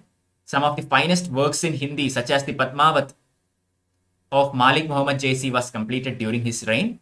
Sher Shah was not a religious bigot. I have already explained that, I think. It's very evident from his social and economic policies. He treated everyone impartially. Okay, but thing is, he may not be a religious bigot, but he did not initiate any new religious policies. Okay, he continued the strong, rigid policy which was inherited from the Delhi Sultanate. Jizya was still continued to be collected from Hindus. His nobility was drawn from exclusively among Afghans. Okay, Hindus did not get a chance to be a part of the nobility. They had to pay jizya. So all these practices, which was a part of existing polity, was continued by Sher Shah also. He did not by any means initiate any liberal actions. Clear? But he is not a religious bigot. He imparted law and justice very impartially. Okay. And a fundamental change comes only when Akbar comes to power. Akbar is the person who abolishes jizya. Everyone knows that. But until then, all these practices are continued. So that is where we stop today.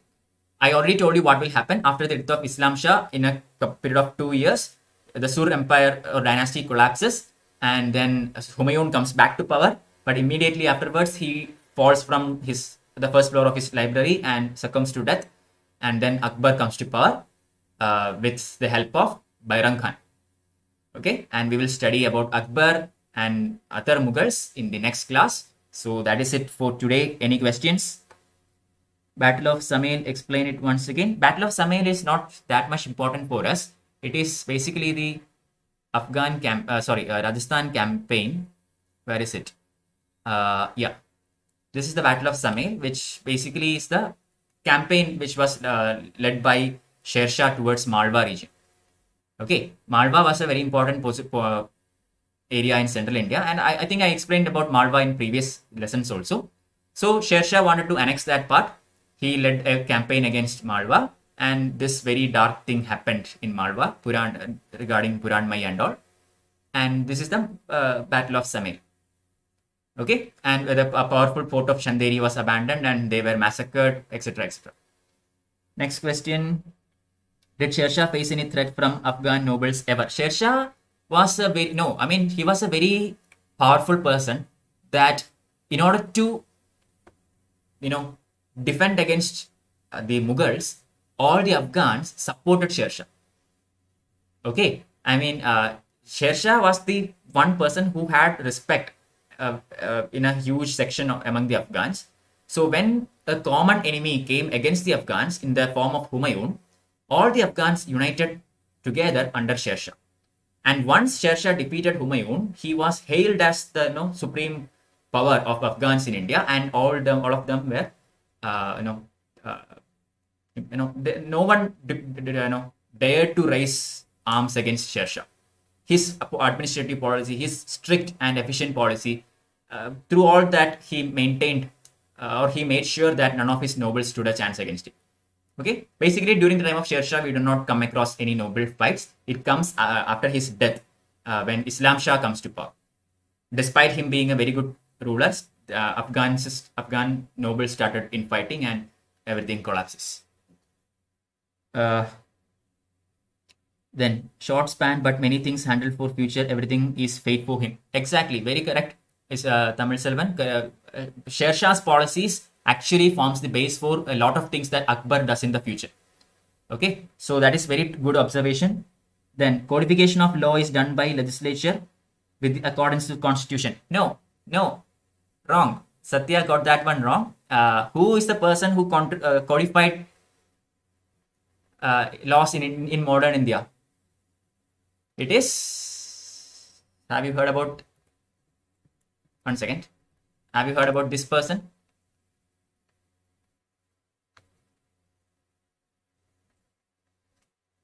Thomas Macaulay. Macaulay is the person who codified Indian laws, IPC, CRPC, okay, Indian Penal Code, Criminal Penal Code, etc., etc. All these were codified by Thomas Macaulay, and that is still used even now. With some amendments have obviously happened based on modern Indian laws and all.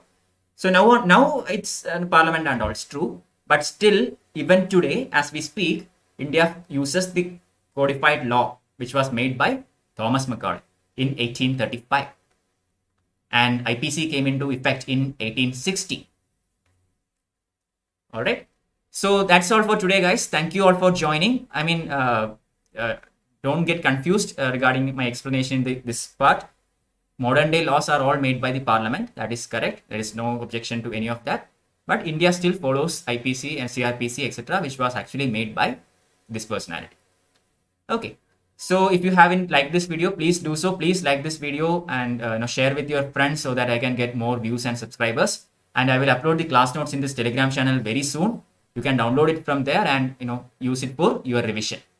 And we will see again day after tomorrow and look into Akbar and his policies and other Mughals. Okay. So thank you all. Bye bye.